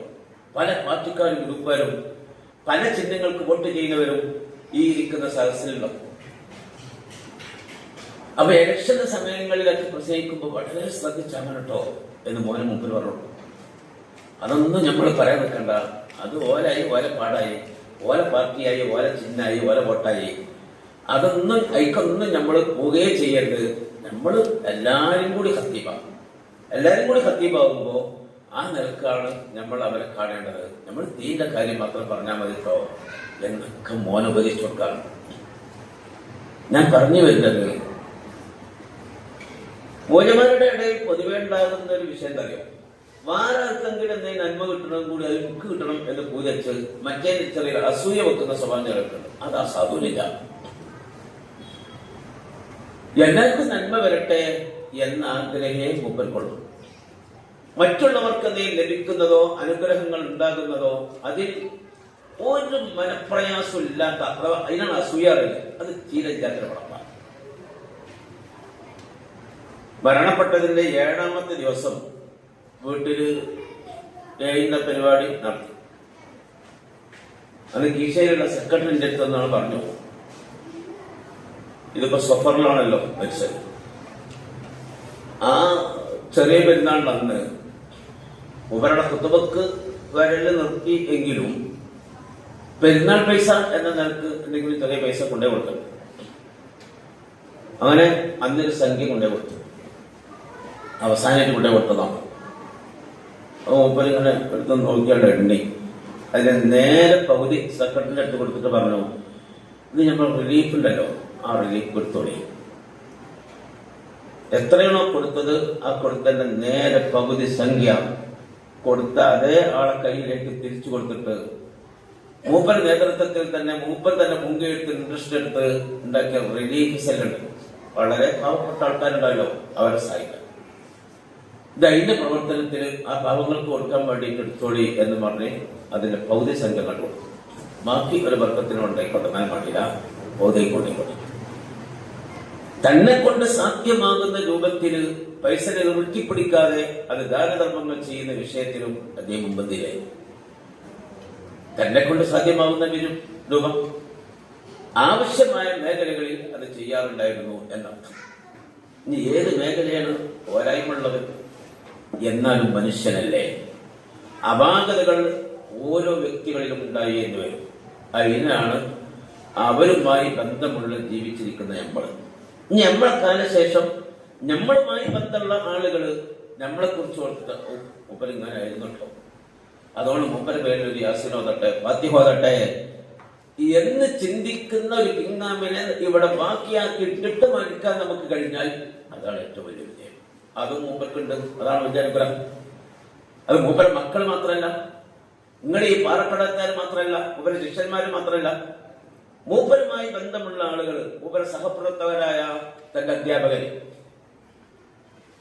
സദൃസ്ഥായിന്റെ ഇന്നാലിന്ന പ്രവർത്തനങ്ങളും നിർദ്ദേശങ്ങളും അതൊക്കെ നമ്മുടെ ജീവിതത്തിൽ പലപ്പോഴും ഉപകാരപ്പെട്ടിട്ടുണ്ട് എന്നായിരിക്കും സഹപ്രവർത്തകരുടെ ചിന്ത. അതുകൊണ്ട് പഠിച്ചോനെ മൂപ്പರಿಗೆ കൊടുത്തു കൊടുക്കണേ എന്ന് സഹപ്രവർത്തകർ ചിന്തിച്ചാൽ മതി. കഴിച്ചില്ലായി നേരെ മറിച്ച് മൂപ്പര് കൊരട്ട സ്വഭാവക്കാരനായി. മൂപ്പര സദർ എന്നുള്ള പേരും പറഞ്ഞിട്ട് ഇങ്ങനെ അനാനിയത്ത് അഹങ്കാരം വെച്ചിട്ട് നമ്മളെടുത്ത് ഇങ്ങനെ നെക്കിക്കൊല്ലുന്ന സ്വഭാവത്തിലായിരുന്നു. മൂപ്പര കാരണത്താലാണ് എനിക്ക് അത് ഇഷ്ടപ്പെട്ടത് അല്ലെങ്കിൽ ഇത് ഇല്ലാതായത് എന്ന് ചിന്തിക്കുന്ന സഹപ്രവർത്തകരെയാണ് ഒഴിവാക്കിയിട്ട് മരിക്കണത് എങ്കിൽ അതുകൊണ്ട് വല്ല ഉപകാരമുണ്ട്. അപ്പൊ നമ്മൾ ആരെയാണോ ഒഴിവാക്കിയിട്ട് പോകണത് അവർ നമ്മെ കുറിച്ച് നല്ലത് പറയുകയും നമുക്ക് വേണ്ടി ദ്വാരക്കുന്ന മനസ്ഥിതിക്കാരായി വരികയും ചെയ്താൽ അത് വലിയൊരു ഭാഗ്യമാണ്. അതാണ് മൂപ്പരെ സംബന്ധിച്ചിടത്തോളം കാണുന്ന ഏറ്റവും വലിയൊരു വിശേഷം. അതിന് വേണ്ടത് സൽസ്വഭാവമാണ്. ആർക്കും നന്മ വരട്ടെ എന്നൊരു ചിന്തയാണ്. നേരത്തെ വീരമുട്ടിയിലേക്ക് പറഞ്ഞില്ലേ, ആ ലൈറ്റ് ഞാൻ ഓഫാക്കട്ടെ നിങ്ങൾക്ക് കുഴപ്പമില്ലല്ലോ എന്ന് ചോദിച്ചു എന്ന് പറഞ്ഞാല് ഇത് നിങ്ങൾ ഓഫാക്കി പോകാത്ത മോശമായി പോയിട്ടോ എന്ന വലിയ ഒരു നിർദ്ദേശവും വലിയ ഒരു താക്കീതിന്റെ സ്വരവും അതിന്റെ ഉള്ളിൽ അടങ്ങിയിട്ടുണ്ട്. എന്താണ് നിങ്ങൾ ഇങ്ങനെ ഓഫാക്കാതെ പോണത് എന്ന് പറഞ്ഞാണ്ട് ദേഷ്യം പിടിച്ചാൽ അതിന്റെ സ്വരം എന്ന് പറയും. ആ പോയിന്റ് പറയൽ വരും വേണം. അതോടൊപ്പം തമാശയിൽക്കൂടെ ആ ആളുടെ മനസ്സിന് വേദനയില്ലാത്ത രൂപത്തിലാക്കും വേണം. അതുകൊണ്ടാണ് മൂപ്പര ശൈലി സ്വീകരിക്കുന്നത്. ഇതെല്ലാവർക്കും കഴിഞ്ഞോണമെന്നില്ല. മൂപ്പർ മക്കളോടും മരുമക്കളോടോ പേരക്കുട്ടികളോടോ പോലും ദേഷ്യപ്പെടാറില്ല എന്ന് മക്കളെല്ലാവരും പറയുന്നത്. അങ്ങനെ മക്കൾക്ക് പറയാൻ കഴിയണമെങ്കിൽ വീട്ടിൽ എത്ര വിശാലമായ സ്വഭാവക്കാരനാകണം. ഭാര്യനോടൊന്നും ഒരിക്കൽ പോലും കയർത്ത് സംസാരിക്കാറില്ല. ചിലപ്പോ പെരുന്നാളിന്റെ തലേന്ന് ആണ് അവിടെ വരാറ്. വരുന്ന സമയത്ത് ഉമ്മ ചിലപ്പോൾ മുണ്ടൂല. കാരണം മദ്രസക്ക് ഒഴിവായ ഒരു സമയമാണ് റമദാൻ. ആ റമദാൻ പറക്കടാൻ തന്നെ. അപ്പൊ അവരുടെ ഭാര്യമാരെ സംബന്ധിച്ചിടത്തോളം ഭർത്താക്കന്മാര് തന്റെ കൂടെ ഇങ്ങനെ ഉണ്ടാകണം എന്ന് അവരധികം പൂതിയാണ്. പ്രത്യേകിച്ച് റമദാനില് നോമ്പറക്കുന്ന സമയത്തൊക്കെ പുതിയാപ്പിളാരുണ്ടാകുക, നോമ്പ് തുറക്കാനുള്ള ആ ജ്യൂസ് അടിക്കാനോ മറ്റുള്ള വിഷയത്തിലൊക്കെ ഹെൽപ്പ് ചെയ്തുകൊണ്ടും മറ്റുള്ള കാര്യങ്ങളിലൊക്കെ ഇങ്ങനെ നോക്കി പറത്തുകൊണ്ടും പുതിയാപ്പിളാരുണ്ടാകുക എന്ന് പറഞ്ഞാൽ ഏതൊരു ഭാര്യമാർക്ക് വലിയ ഇഷ്ടം. അത് റമദാൻ ഉപവാസം ഇവിടെ തന്നെയാണ്. അപ്പോൾ അതൊക്കെ ഒരു ഭാഗ്യവശത്ത് നിന്നിട്ട് വേറെ ഭാഗ്യവശം വേറെ ആരെ ഏൽപ്പിച്ച് പോന്നൂടെ എന്നൊക്കെയാണ് ഭാര്യന്റെ അടുത്ത് ഉണ്ടാകുക. അത് ഓരോ ഭാര്യമാർക്കുണ്ടാകുന്ന താല്പര്യം.